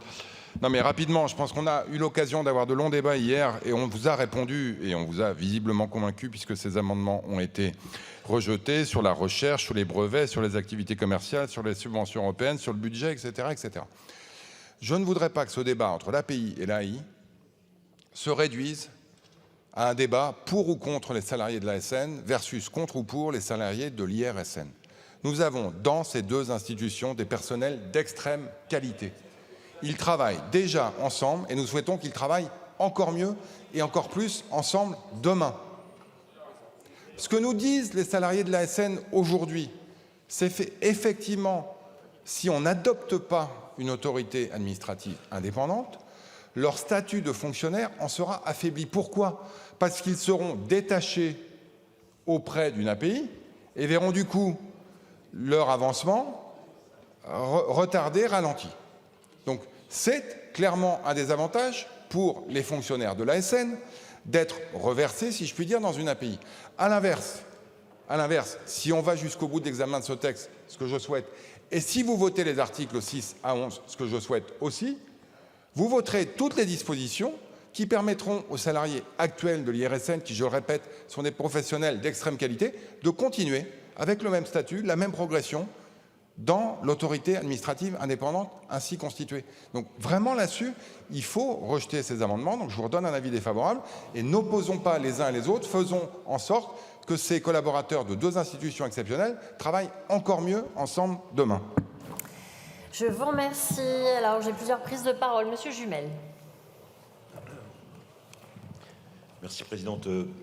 Lorsque, il y a quelques semaines, j'ai commis un rapport avec ma collègue Bréjon sur le rapport d'application de la loi d'accélération du nucléaire, je rappelle avoir voté, et que nous avons auditionné tout un tas d'acteurs sur les freins et les marges d'optimisation d'accélération de la relance de la filière. Aucun de ces acteurs n'a indiqué la question de la fusion de l'ASN et de l'IRSN comme un facteur d'accélération ou de préoccupation sur la relance de la filière. Première remarque. Deuxième remarque, pour revenir à l'important sujet des SMR que je n'ai pas pu développer tout à l'heure. Lorsque nous avons, dans ce rapport d'application, auditionné l'ASN, ils nous ont dit que ce qui pouvait justifier votre mauvaise réforme, c'était la multiplication des acteurs intéressés par les SMR, notamment des acteurs privés, et qu'en plus, comme ils s'apercevaient que ces acteurs privés n'ont pas du tout le même langage que ceux qui sont habitués au quotidien à évoquer les questions de sûreté et de sécurité, ça risquait d'accentuer leur charge de travail. Je veux attirer votre attention là-dessus. Le fait de faire appel à des marchands de savonnettes pour exploiter les SMR, c'est profondément fragilisant pour la sécurité et la sûreté. Enfin, troisième élément, demain, une entreprise électro-intensive nécessitant, pour décarboner l'industrie, la mise en place d'un SMR. Une raffinerie qui ferme, comme on en a connu chez nous en Seine-Maritime à Petroplus, avec un SMR à côté. Si ce SMR est exploité par un marchand de savonnettes préoccupé par la rentabilité à court terme, par faire juter son investissement court terme immédiatement, que se passe-t-il? Que devient ce SMR à côté d'une boîte qui a fermé du jour au lendemain parce qu'elle n'aura pas besoin de demander à celui avec lequel elle aura contracté un contrat de production d'énergie à côté de chez elle? Qu'est-ce qui se passe? Donc la question des SMR fragilisés par votre mauvaise réforme nécessitait un peu plus que 2 ou 3 minutes de débat dans notre hémicycle. Je vous remercie. Alors, j'ai plusieurs demandes de prise de parole, mais qui sont toutes en soutien de l'amendement. Donc, en termes d'équilibre des prises de parole, vous le savez, c'est un pour, un contre. Donc là, on a eu la défense de l'amendement. Est-ce qu'il y a des orateurs qui sont contre? Parce qu'il faut qu'on garde un débat équilibré. Bah oui, mais à ce moment-là, exceptionnellement, ça devient aussi un peu après compliqué. Alors, ce que je vais faire, c'est que je vais laisser la parole à Madame Lernos parce qu'elle n'a pas eu la parole pour le moment et les autres ont présenté leurs amendements. Donc ensuite, on passera au vote. Je vous rappelle, c'est un scrutin public, mes chers collègues. Merci Madame la Présidente. Je voudrais, pour éclairer le débat, reprendre la question que notre collègue Bolo a posée hier à travers l'amendement qu'il a défendu de Monsieur Bourlanges. Pour les ingénieurs de l'industrie et des mines, il suffit, Monsieur le rapporteur, Monsieur le ministre, de compléter l'article 1 du décret 88-507 du 29 avril 88 portant création et statut particulier du corps des ingénieurs de l'industrie et des mines afin d'y ajouter des API. Ainsi, les fonctionnaires pourraient travailler avec leur statut de fonctionnaire au sein d'une API. L'argument que vous développez sur la personnalité morale et juridique et financière, aujourd'hui, en dernier recours, c'est toujours l'État qui sera responsable, quelle que soit la forme juridique de l'autorité qui est appliquée. Ensuite, j'aimerais, là aussi, puisqu'on parle de personnes qui font la sûreté et la sécurité nucléaire dans notre pays, il ne s'agit pas, Monsieur le Ministre, d'opposer et d'essayer d'opposer d'un côté les salariés de l'ASN, de dévaloriser le travail des uns ou des autres, et de l'autre côté ceux de l'IRSN. Mais convenez qu'il y a un argument que j'entends dans les rangs qui dit qu'on manque de personnel à l'ASN et l'IRSN et que donc pour pallier à ce manque de personnel, nous allons fusionner les deux autorités. Il aurait été plus simple de le dire clairement. Je soulève simplement que les métiers, les recrutements ne se font pas sur les mêmes profils ni sur les mêmes compétences. Ils ne font pas les mêmes métiers. Quand on sort d'une école d'ingénieur et qu'on veut faire de la recherche dans le nucléaire, on ne va pas travailler dans une autorité indépendante. Cela nous a été rappelé. Et donc, de fait, la création de l'AI va disperser nos chercheurs et nos compétences sur la question de la sûreté du nucléaire. C'est ça qui nous inquiète. Ce n'est pas une bataille pour bloquer coûte que coûte une réforme. C'est simplement que le problème que vous êtes censé résoudre, la structure juridique ne s'y conforme pas. Et nous sommes très inquiets avec cette structure juridique d'affaiblir durablement la recherche dans notre pays sur la sûreté du nucléaire qui est indispensable. Je vous remercie. Donc, je vous rappelle, c'est un scrutin public sur ces amendements identiques qui ont reçu un double avis défavorable. Commission, gouvernement, merci de regagner vos places. Le scrutin est ouvert. Le scrutin est clos.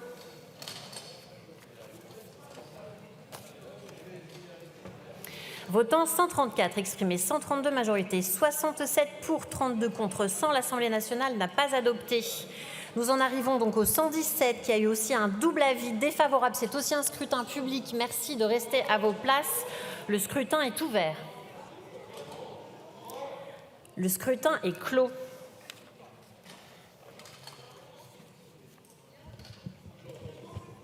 Donc, votant 133, exprimé 133, majorité 67 pour, 34 contre 99. L'Assemblée nationale n'a pas adopté. Je vous indique que sur le vote de l'amendement 226, je suis saisie par le groupe socialiste et apparenté et par le groupe écologiste d'une demande de scrutin public qui est annoncée dans notre enceinte.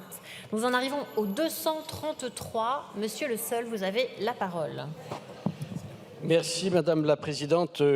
Cet amendement vise à renforcer l'article L 592-1 du Code de l'environnement et nous souhaitons pouvoir inscrire dans la loi que ce Code de l'environnement est complété par 2 phrases. Les décisions, donc celles de la nouvelle autorité, ces décisions garantissent la priorité de la sûreté nucléaire et de la protection de la santé humaine sur la production d'énergie d'origine électronucléaire. Ces activités participent à l'atteinte et au maintien des plus hauts standards de sûreté nucléaire sur l'ensemble du territoire. J'entends déjà le côté superfétatoire de ma proposition. Pourquoi nous vous demandons cela ? Parce que les propos qui ont été tenus à plusieurs reprises au sein des auditions et en commission ne nous ont pas rassurés sur les arbitrages qui pourraient finalement être retenus, et notamment, ça a été évoqué il y a peu de temps par les collègues, à propos des SMR. Pourquoi ? Parce qu'au départ, votre prédécesseur, Monsieur le Ministre, nous a dit « nous allons faire appel à des start-up innovantes pour inventer, concevoir de nouveaux modes de réacteurs, de nouveaux réacteurs ou de nouvelles adaptations de technologies et de réacteurs existants de type sous-marin nucléaire. » Et puis au fil des mois, qu'avons-nous appris ?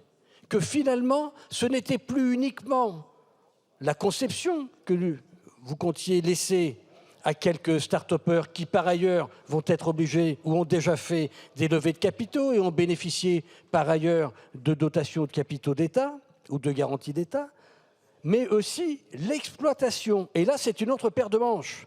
Car tout à l'heure, la collègue Bréjon nous a parlé d'EDF qui ne pouvait pas avoir le monopole de la conception, mais de l'exploitation. Aujourd'hui, nous ne souhaitons pas qu'il puisse y avoir une exploitation de petits réacteurs partout dans le territoire, dans le jardin de M. Tanguy, par exemple. Je vous remercie. Monsieur le rapporteur, vous avez la parole. Merci Madame la Présidente. Bon, on est là sur des questions de plus haut standard de sûreté. La sûreté nucléaire, elle fait l'objet donc de dialogues techniques constants, comme je l'ai déjà rappelé, entre les exploitants, entre les experts, les décisionnaires qui travaillent tous ensemble, hein, bien entendu, avec pas mal d'interfaces et beaucoup d'échanges, bien entendu. Les exigences applicables aux installations nucléaires, elles sont définies dans un chapitre qui leur est dédié donc, du Code de l'environnement, qui repose lui-même sur des exigences de droit international, notamment à travers la Convention sur la sûreté nucléaire qui a été adoptée en juin 1994. Il y a aussi le droit européen, notamment la directive donc, Euratom, pour faire simple, de 2009. Et ils établissent donc un cadre communautaire pour la sûreté nucléaire et toutes les installations nucléaires. Et donc elles sont déjà très hautes, ces exigences bien entendu. Elles prévoient un principe de progrès continu. Ça paraît quand même particulièrement évident pour intégrer évidemment le retour d'expérience et l'évolution des connaissances et techniques, bien entendu, puisqu'il y a de la recherche dans les différents pays. Et donc, je dirais que ce que vous souhaitez inscrire dans la loi est en réalité déjà en vigueur de par le droit européen et le droit français, comme je viens de le rappeler. D'une certaine manière, c'est déjà satisfait.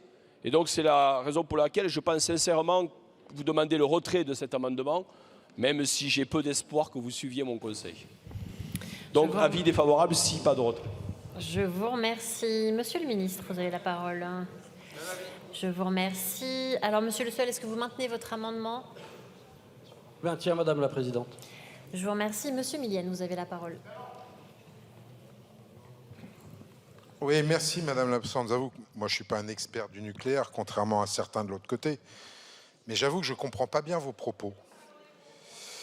Je ne comprends pas bien vos propos parce que pour moi, il est évident actuellement que quelque installation nucléaire que ce soit un EPR, un EPR2, que ce soit un SMR demain, voire des XMR, de toute façon, ils n'auront l'autorisation d'exploiter, de s'installer qu'après l'avis compétent de l'ASN ou de l'ASNR demain.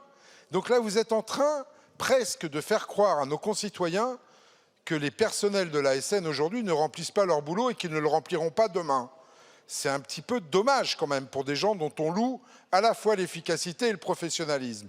Il n'y aura pas ni installation, ni exploitation des SMR sans que ce soit tamponné et que la sûreté nucléaire soit assurée. Que ce soit par l'ASN aujourd'hui ou que ce soit par la SNR demain. Donc, agiter les peurs comme vous le faites, j'entends, Monsieur Le Seul, les inquiétudes sur les SMR et sur les XMR.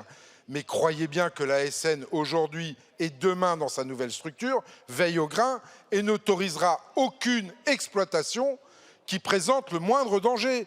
Donc faire peur à la population sur des supputations de je ne sais pas d'où elles sortent, je ne comprends pas. Je vous remercie. La parole est maintenant à Madame Stambach-Terre-Noire.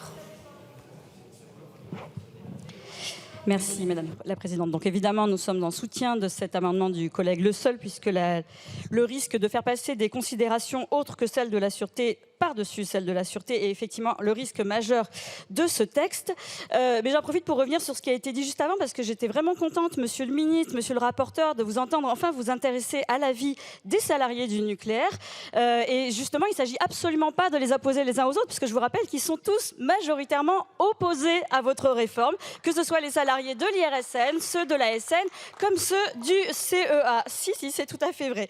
Et par ailleurs, la preuve que votre réforme est complètement bricolée et ne marche pas, c'est que lundi prochain devait se tenir une commission de concertation sur le projet de fusion avec justement les organisations syndicales et la direction, et c'est annulé. Pourquoi? Parce qu'ils ne sont pas prêts. Problème, il y a une vraie incertitude quant au système de gestion des personnels, tiens justement. Donc comme quoi votre système d'AAI, ça ne marche pas non plus. Donc en fait, les problèmes, c'est vous qui les créez avec cette réforme. Donc moi j'ai une solution toute simple, presque magique, j'ai envie de vous dire, vous renoncez, et là pouf, on n'a plus de problème de statut, on n'a plus de problème de gestion, ni de problème de compétences éclatées et menacées. Je vous remercie. Donc je vais mettre aux voix cet amendement 233. Je vous rappelle, c'est un double avis défavorable, commission, gouvernement, c'est à main levée. Qui est pour? Qui est contre? Il n'est pas adopté. Le 226. Madame Batho, vous avez la parole. Merci Madame la Présidente. Dans tout le débat sur ce projet de réforme, nous avons dit à de très nombreuses reprises pourquoi. Pourquoi casser ce qui marche? Pourquoi casser l'excellence française dans le domaine de la sûreté nucléaire? Et en fait, il y a une sorte de raison inavouée, plus ou moins cachée, parfois un peu explicitée. C'est l'intention du gouvernement d'ouvrir la production d'électricité nucléaire à de nouveaux acteurs. Quand et comment ça a été débattu? Nulle part, jamais. Alors qu'on a une situation aujourd'hui en France de monopole de fait d'EDF sur la production d'électricité.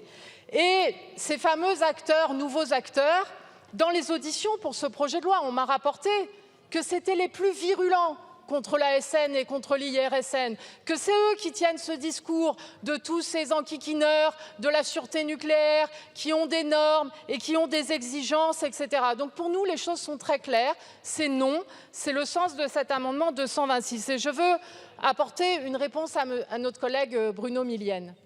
Parce que, en fait, faire faire à toute une série d'acteurs qui n'en ont pas les compétences, parce que ce n'est pas un travail d'amateur de faire un réacteur nucléaire, un dossier, des démarches auprès de l'autorité de sûreté nucléaire pour que, in fine, l'autorité de sûreté nucléaire dise non, c'est perdre du temps, c'est perdre des moyens humains, et donc c'est absolument absurde. Et donc, le sens de cet amendement, c'est de dire que les installations nucléaires sont confiées à des gens qui en ont les compétences et qui en ont l'expérience prouvée par des installations existantes. Je vous remercie. Monsieur le rapporteur, votre avis sur cet amendement.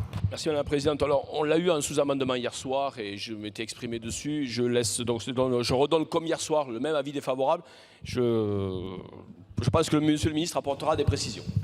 Monsieur le ministre, vous avez la parole. Au-delà des arguments excellents développés par le rapporteur hier soir, je voudrais en ajouter un. C'est qu'on parle d'une autorité indépendante et que vous êtes en train de missionner l'État pour exiger de l'autorité indépendante des compétences de la part de celle... L'État veille également à faciliter l'exercice de mission en exigeant pour la délivrance des autorisations. C'est l'autorité indépendante qui va juger et mettre en œuvre le cadre de sûreté tel qu'il est prévu et tel qu'il est, je le répète, inchangé par ce projet de loi. Le cadre de sûreté est inchangé, l'autorité continue à remplir ses fonctions en totale indépendance. Avis défavorable. Je vous remercie. Monsieur Jumel, vous avez la parole. Bon, d'abord, Monsieur le Ministre, il va falloir réviser un peu vos fiches parce que l'autorité émet un avis et l'État délivre l'autorisation.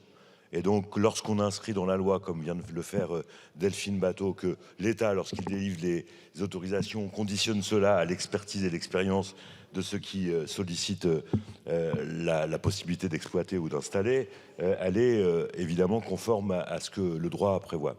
Deuxièmement, pour répondre à notre collègue Minième, pourquoi j'ai une relation de confiance avec le nucléaire? Pas parce que je suis un béni oui-oui ou que j'ai une relation naïve avec ce mode de production. Parce que c'est lié à l'histoire, à la culture de l'entreprise, aux compétences acquises au sein du fleuron que représente EDF et au fait que cette entreprise publique n'est pas dans une logique d'actionnaire. La logique d'actionnaire est incompatible avec la production nucléaire parce que la logique d'actionnaire conduit à faire des économies sur la recherche, sur l'innovation, sur le niveau de compétence des intervenants, sur la maintenance, sur les éléments de sûreté et de sécurité que votre projet fragilise. Alors en fait, pourquoi un pro-nucléaire comme moi met beaucoup d'énergie à combattre le mauvais projet que vous présentez?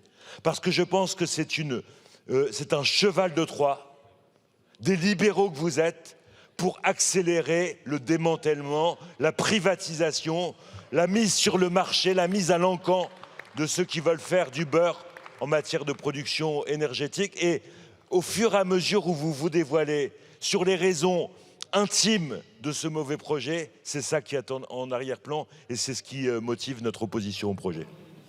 Je vous remercie. Monsieur Milienne, vous avez la parole. Alors, Monsieur Mattei. Monsieur le Président Mattei. Je ne suis pas beaucoup intervenu dans ce débat, je ne suis évidemment pas un spécialiste, mais enfin, votre amendement vise à compléter l'article L592-25 qui dit « L'autorité de sûreté nucléaire est consultée pour les projets de décret ». Et là, vous incluez des exigences. Et c'est vrai que je reprends l'argument de Monsieur le Ministre, c'est plus l'autorité indépendante, vous lui donnez un cadre dans lequel elle doit agir. Donc franchement, je ne vois pas en quoi votre amendement vient améliorer le texte. On a une consultation, autorité indépendante. Vous voulez quoi, la recadrer? C'est plus l'autorité indépendante à ce moment-là. Je vous remercie. Alors, donc on a eu les deux avis, un pour, un contre. Je vous rappelle qu'il y a un double avis défavorable, commission, gouvernement. C'est une demande de scrutin public. Donc merci de regagner vos places. Le scrutin est ouvert. Le scrutin est clos.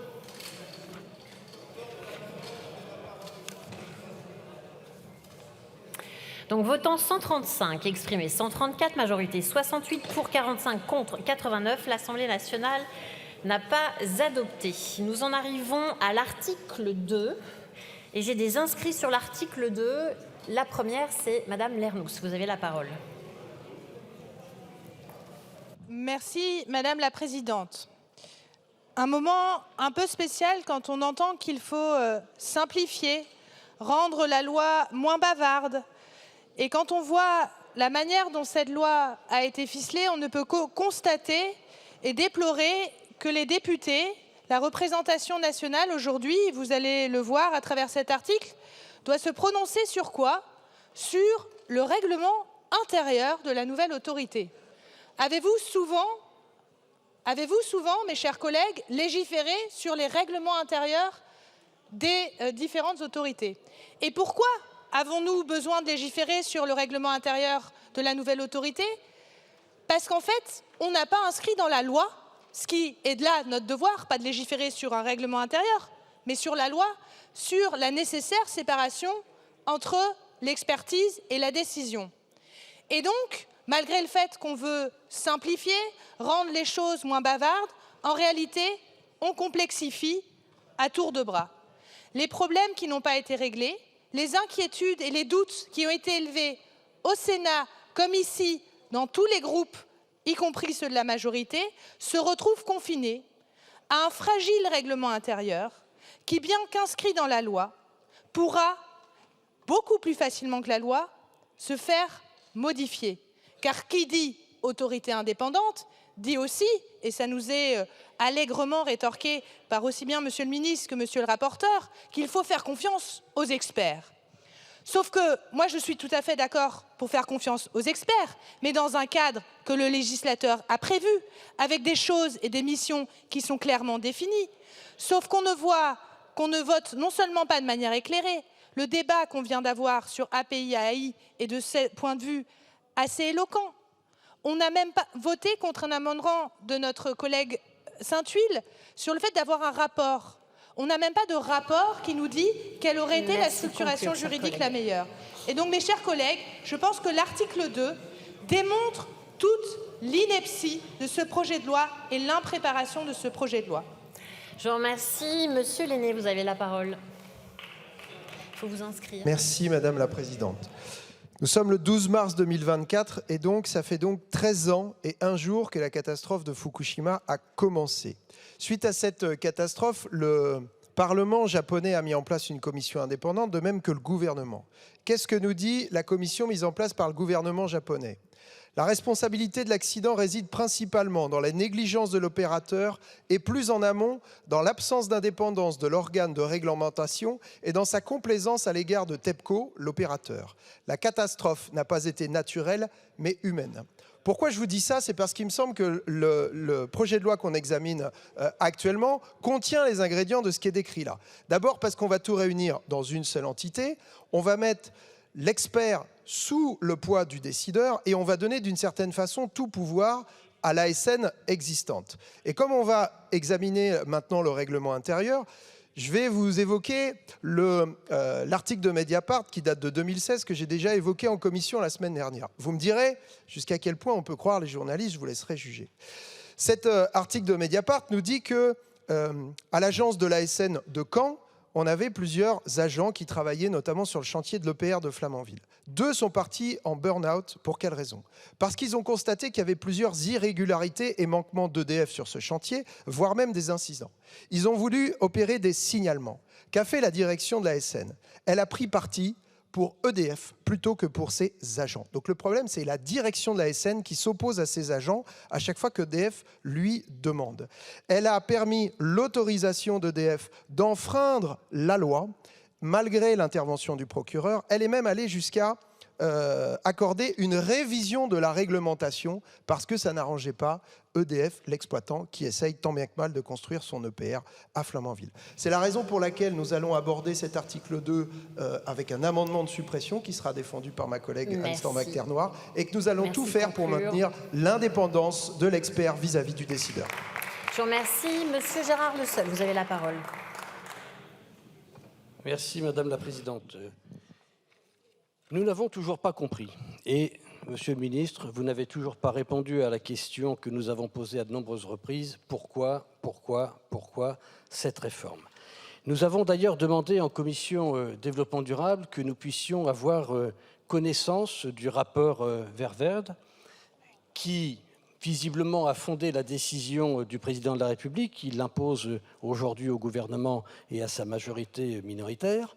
Et donc, vu que vous n'avez pas répondu, que la commission n'a, à ma connaissance, pas demandé communication du rapport, que les rapporteurs pour avis et au fond, n'ont pas demandé communication de ce rapport. Nous avons écrit au niveau de la commission de la Défense pour obtenir communication de ce rapport. Parce qu'il faut bien, à un moment donné, que nous puissions, de manière éclairée, avoir les informations permettant de décider ce qu'il convient de faire.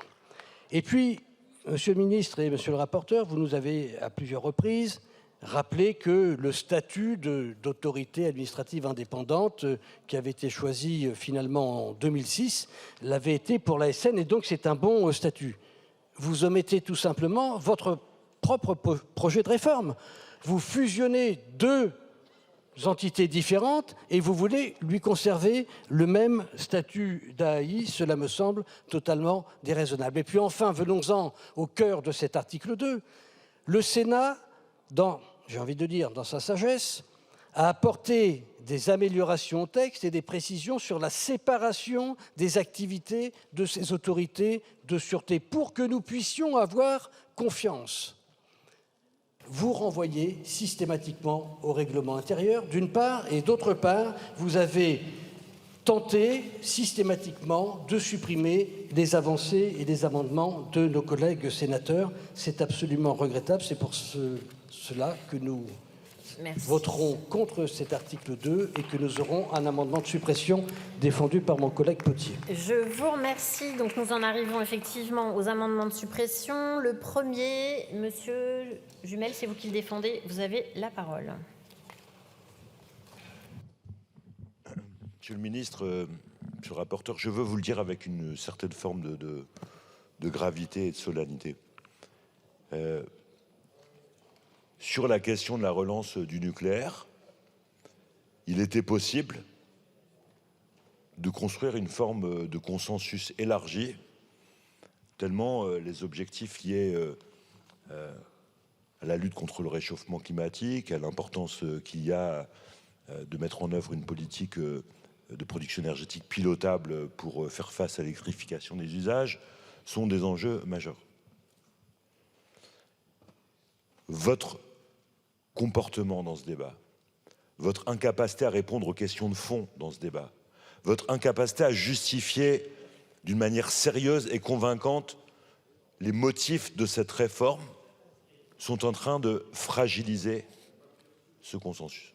Donc je vous le dis très tranquillement, mais très fermement, le niveau du débat, l'espace que nous avons, y compris pour évoquer une question clé pour les cocos, EDF est le garant aussi des éléments de sûreté et de sécurité. Vous ne répondez pas à ces questions, notamment sur les SMR. Et donc, vous êtes inconséquent et irresponsable. Le sens de l'amendement que nous développons avait vocation... Oui, j'ai raison. Moi, je parle en connaissance de cause. J'ai 2 centrales nucléaires à côté de chez moi. Je suis en Normandie, dans la région la plus productrice en matière d'énergie nucléaire. Et donc ma responsabilité d'élu, c'est de faire en sorte que quand on défend un mode de production énergétique, on garantisse le plus haut niveau de sûreté et de sécurité pour les habitants, la transparence et y compris le contrôle démocratique. Et pour les salariés aussi. Et donc c'est ça l'équilibre que nous recherchons en défendant des arguments sérieux, en appréhendant ce débat. Et je trouve que le niveau de vos réponses n'est pas au niveau. Je vous remercie. Le numéro 8, alors c'est Monsieur Potier qui le défend. Merci Madame la Présidente. Je ne partage pas la passion nucléaire de mon collègue et ami Sébastien Jumel, mais pour autant je pourrais reprendre tout son argumentaire. La transition écologique, la transition énergétique, ce sera un cauchemar ou ce sera une épopée, une odyssée, comme dit Boris Vallaud, le président de notre groupe. Pour que ça soit une odyssée, il faut absolument qu'il y ait de la démocratie, il faut qu'il y ait de la démocratie et de la justice. Ici, dans ce projet, on n'a pas de démocratie parce qu'on n'a pas de transparence. Cette réforme repose sur un rapport secret et sur un dessin qui, au bout de dizaines d'heures de débat, reste toujours mystérieux. Nous avons besoin, et toutes les preuves scientifiques dans d'autres domaines, je pense à la phytopharmacie, je pense aux médicaments, disent qu'il faut séparer l'expertise de la décision et que cette dualité est la garantie de notre sécurité. Nous demandons donc la suppression de cet article 2. Je vous remercie. Le 69 qu'il défend, Madame Stambach-Ternoire, vous avez la parole. Merci Madame la Présidente. Collègues, à mon sens, cet article 2, c'est un peu le symptôme de l'impréparation de cette loi sur des enjeux majeurs, on le rappelle. Donc, loi qui a été faite à la va-vite, parce qu'en fait, ce qui se passe ici, c'est que tous les sujets structurants sont renvoyés à un règlement intérieur. Non mais rendez-vous compte, on nous demande là de nous prononcer sur un règlement sur lequel on n'a absolument pas la main, dont on ne connaît absolument pas le contenu au moment où nous légiférons, et qui va être rédigé par un collège de 5 personnes, dont 3 qui sont désignés par le président de la République, parce que là aussi, comme vous n'avez rien voulu changer, vous essayez toujours de faire rentrer votre carré dans le rond, là, vous gardez le même collège que pour la ASN, donc 5 personnes qui vont décider de ce règlement intérieur. De quel sujet structurant je parle? 3 fois rien. La question justement de la séparation entre l'expertise et la décision. Or, on sait à quel point c'est important. Mon collègue Maxime Lenné le rappelait tout à l'heure. La catastrophe de Fukushima, c'est d'abord dû à une erreur humaine et notamment à un manque d'indépendance de l'organisme de sûreté nucléaire qui était trop complaisant vis-à-vis de l'opérateur. L'autre sujet capital, c'est la question de la transparence, donc de l'information au public et surtout de la question de la publication des expertises. Est-ce que ce sera publié en amont des décisions ou bien une fois la décision prise, comme ça avait été dit par la ministre Agnès Pannier-Runacher. Ça aussi, c'est pas un petit sujet et ça aussi, ça va être tranché dans le règlement intérieur. Donc tout ce qu'on peut dire, c'est que au minimum, toutes nos craintes, en fait, sont concrétisées dans cet article 2 et ça alimente tous les doutes qu'on peut avoir quant aux objectifs du texte, enfin plus exactement nos certitudes. Il s'agit de donner plus de pouvoir aux décideurs et de faire courir un risque in fine à la sûreté, puisque c'est elle qui se retrouve sacrifiée au profit d'autres considérations. Je vous remercie. Le 111 qu'il défend, Madame Batho. Merci Madame la Présidente. Cet amendement de suppression de l'article 2 avait sa cohérence avec la suppression de l'article 1, c'est-à-dire avec l'objet de la réforme que vous avez souhaité voter et dont je veux redire à quel point elle nous inquiète parce qu'elle est porteuse d'un risque de déstabilisation profonde. On a vécu dans plein de domaines ce que sont des fusions, réorganisations. Et le domaine de la sûreté nucléaire n'est pas un domaine dans lequel la France a droit à l'erreur. Alors l'enjeu de cet article 2 maintenant, c'est de limiter les dégâts de cette réforme et de prendre le gouvernement au mot, puisque tout à l'heure dans la conversation précédente, il nous a dit qu'il respectait le principe de non-régression du droit de l'environnement et de la sûreté nucléaire. Et que donc tout ce qui existe dans le cadre actuel en termes de transparence et d'information du public, on allait garder le même standard. Eh bien, nous allons voir. En attendant, cet amendement 111 est retiré. Je vous remercie. Le 149 n'est pas défendu. Le 228 n'est pas défendu. Le 250... Madame Lernouz, vous le maintenez également? Je le défends, Madame la Présidente, si vous me le permettez. Comme normalement, je peux défendre les amendements que j'ai déposés. Bien sûr. Je l'ai dit, l'article 1 tord le bras et n'a pas inscrit dans la loi, malgré les différentes mains tendues sous différentes formes d'amendements. Si on tient à l'indépendance entre la décision et l'expertise, il était nécessaire de l'inscrire dans la loi. Cela nous inquiète que ce soit uniquement consacré dans un règlement intérieur pour les raisons que j'ai déjà évoquées, mais il semble néanmoins important de le faire. Cet article propose de distinguer les personnes en charge de la décision et de l'expertise, même si les garanties offertes sont insuffisantes. La meilleure garantie de cette distinction est leur présence dans des structures séparées et indépendantes. C'est à peu près la base. Le règlement intérieur n'assure pas que l'expert soit libre de publier ses avis d'expertise, permettant l'expression du dire d'expert en amont de l'élaboration et de la prise de décision, mais nous y reviendrons plus tard dans le débat. Aucune garantie n'est apportée sur l'absence de lien hiérarchique entre le décideur et l'expert, et les garanties en matière de transparence manquent, et la place accordée au dialogue technique avec la société civile disparaissent, alors que c'est pourtant un déterminant dans les grands principes de sûreté. Voilà les raisons, mes chers collègues, pour lesquelles, messieurs les rapporteurs, monsieur le ministre, entendez l'inquiétude sincère, le travail sincère qui est fait. à défaut de l'avoir inscrit dans la loi, faisait en sorte de retenir dans un esprit de sagesse les amendements qui vont dans ce sens et que nous avons déposés. C'est la raison pour laquelle je retire en cohérence, puisque l'article 1 a été réintroduit, mon amendement de suppression. Faites preuve de la même sagesse. Nous ne sommes pas là pour de l'obstruction, mais pour améliorer un texte sur lequel nous sommes sincèrement inquiets. Je vous remercie. Le 304, Monsieur Saint-Huil, vous avez la parole. Merci Madame la Présidente. Parce que nous souhaitions être cohérents, souhaitons que cette fusion n'ait pas lieu, nous avions proposé la suppression de l'article 1 et la suppression de l'article 2. Il se trouve que dans son infinie sagesse, l'Assemblée nationale ce soir a décidé de réintroduire par voie d'amendement, à travers l'amendement de M. Fugit, l'article numéro 1. Et donc il nous faut maintenant faire un choix de savoir si on maintient un article de suppression qui fixe le cadre et les règles de cette nouvelle autorité, ou si nous le retirons pour participer au débat. Les collègues du groupe écolo viennent d'expliquer qu'elles retiraient cet amendement. Je comprends la logique intellectuelle. Moi, j'ai tendance à penser que si jamais cet amendement de suppression était voté, il viendrait rendre plus compliquée la mise en œuvre de ce projet de loi. Et donc, il entraverait la fusion elle-même. Donc, pour des raisons qui sont en convergence avec ce qui a été dit, je vais choisir une autre stratégie pour plaire au ministre à ce stade. Je considère que si cet amendement de suppression était voté, vous seriez bien en peine de mettre en œuvre la fusion. C'est la raison pour laquelle il est maintenu.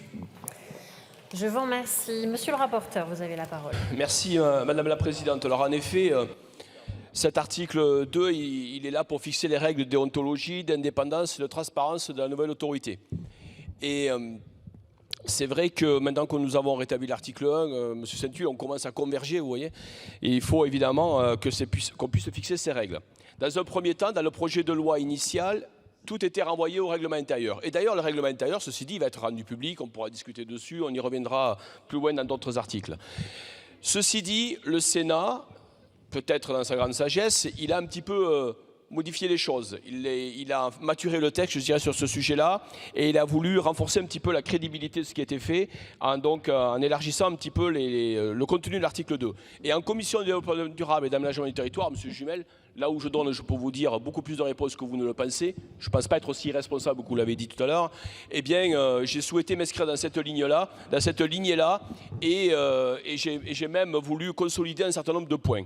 Ce qui fait que dans cet article 2, on retrouve en effet donc pas mal de la consécration des groupes permanents d'experts par exemple, la mise en place d'une commission d'éthique et de déontologie, la consécration dans la loi du principe de publication des résultats d'expertise, et aussi on a étendu le champ de distinction entre expertise et décision. Donc pour l'ensemble de ces raisons, je pense qu'il faut qu'on travaille sur cet article 2 et donc évidemment un avis très défavorable à ces amendements. Je vous remercie. Monsieur le ministre, vous avez la parole. Même avis, je vous remercie. Monsieur Jumel.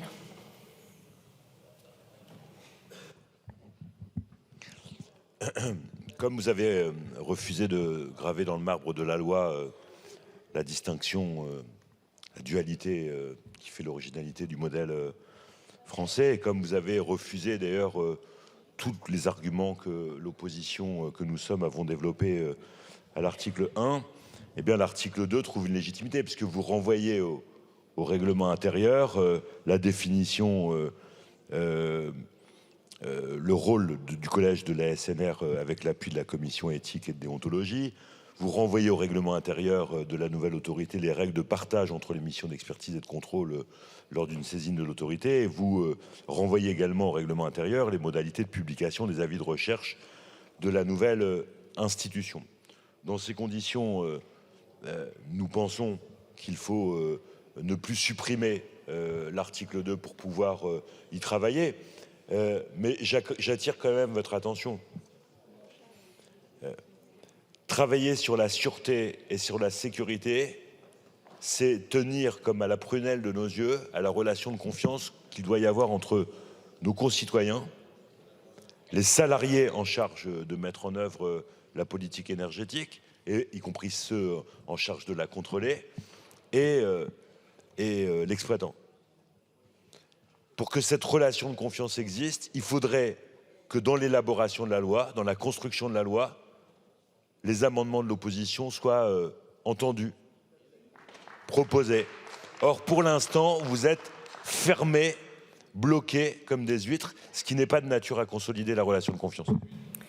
Je vous remercie. Je vais donc mettre aux voix ces amendements de suppression qui ont un double avis défavorable de la Commission et du gouvernement. Qui est pour? Qui est contre? Ils ne sont pas adoptés. Alors, il nous reste 2 minutes. Monsieur Le Seul, vous nous présentez le 337. Bien volontiers. Cet amendement est un amendement assez principiel, mais lors de la discussion en commission et en séance au Sénat, les collègues sénateurs ont insisté pour marquer dans le texte l'indépendance de la nouvelle autorité. Non pas une autorité indépendante publique, une API, mais tout simplement de mettre dans les intitulés et dans le texte l'autorité indépendante de sûreté nucléaire et de radioprotection. Ils ont donc souhaité ajouter un « i » partout où c'était possible pour réaffirmer ce caractère fondamental d'indépendance. Et nous y tenons. Nous pensons qu'il faut, dans la dénomination même de cette autorité, clairement, même si ce n'est pas le cas pour d'autres autorités administratives indépendantes, qui n'ont pas dans l'acronyme ou dans leur dénomination le terme d'indépendant, nous pensons que pour cette autorité fusionnée, il faut maintenir ce « i » d'indépendant. Je vous remercie. Je vous remercie. Monsieur le rapporteur, votre avis? Oui, merci Madame la Présidente. Donc, un avis très défavorable à cet amendement parce que finalement on a voté l'article 1er, donc on a instauré l'idée que cette autorité serait une autorité administrative indépendante, dont son statut suffit à dire qu'elle est indépendante. Il y a 17 autres AAI, je pense, donc en France, notamment la Commission de régulation de l'énergie, et on sait qu'elle est elle aussi indépendante. Et il y a aussi la fameuse HATVP, et donc je finirai là-dessus en disant qu'aucune de ces nominations ne comporte le terme d'indépendant, donc c'est pas la peine de l'ajouter ici. Et donc c'est un avis très défavorable. Je vous remercie, Monsieur le Ministre. Même avis. Je vais le mettre au vote avec un double avis défavorable. Qui est pour? Qui est contre? Il n'est pas adopté. Prochaine séance demain à 14h. Question au gouvernement. Présentation du rapport annuel de la Cour des comptes. Suite du projet de loi relatif à l'organisation de la gouvernance de la sûreté nucléaire et de la radioprotection. La séance est levée.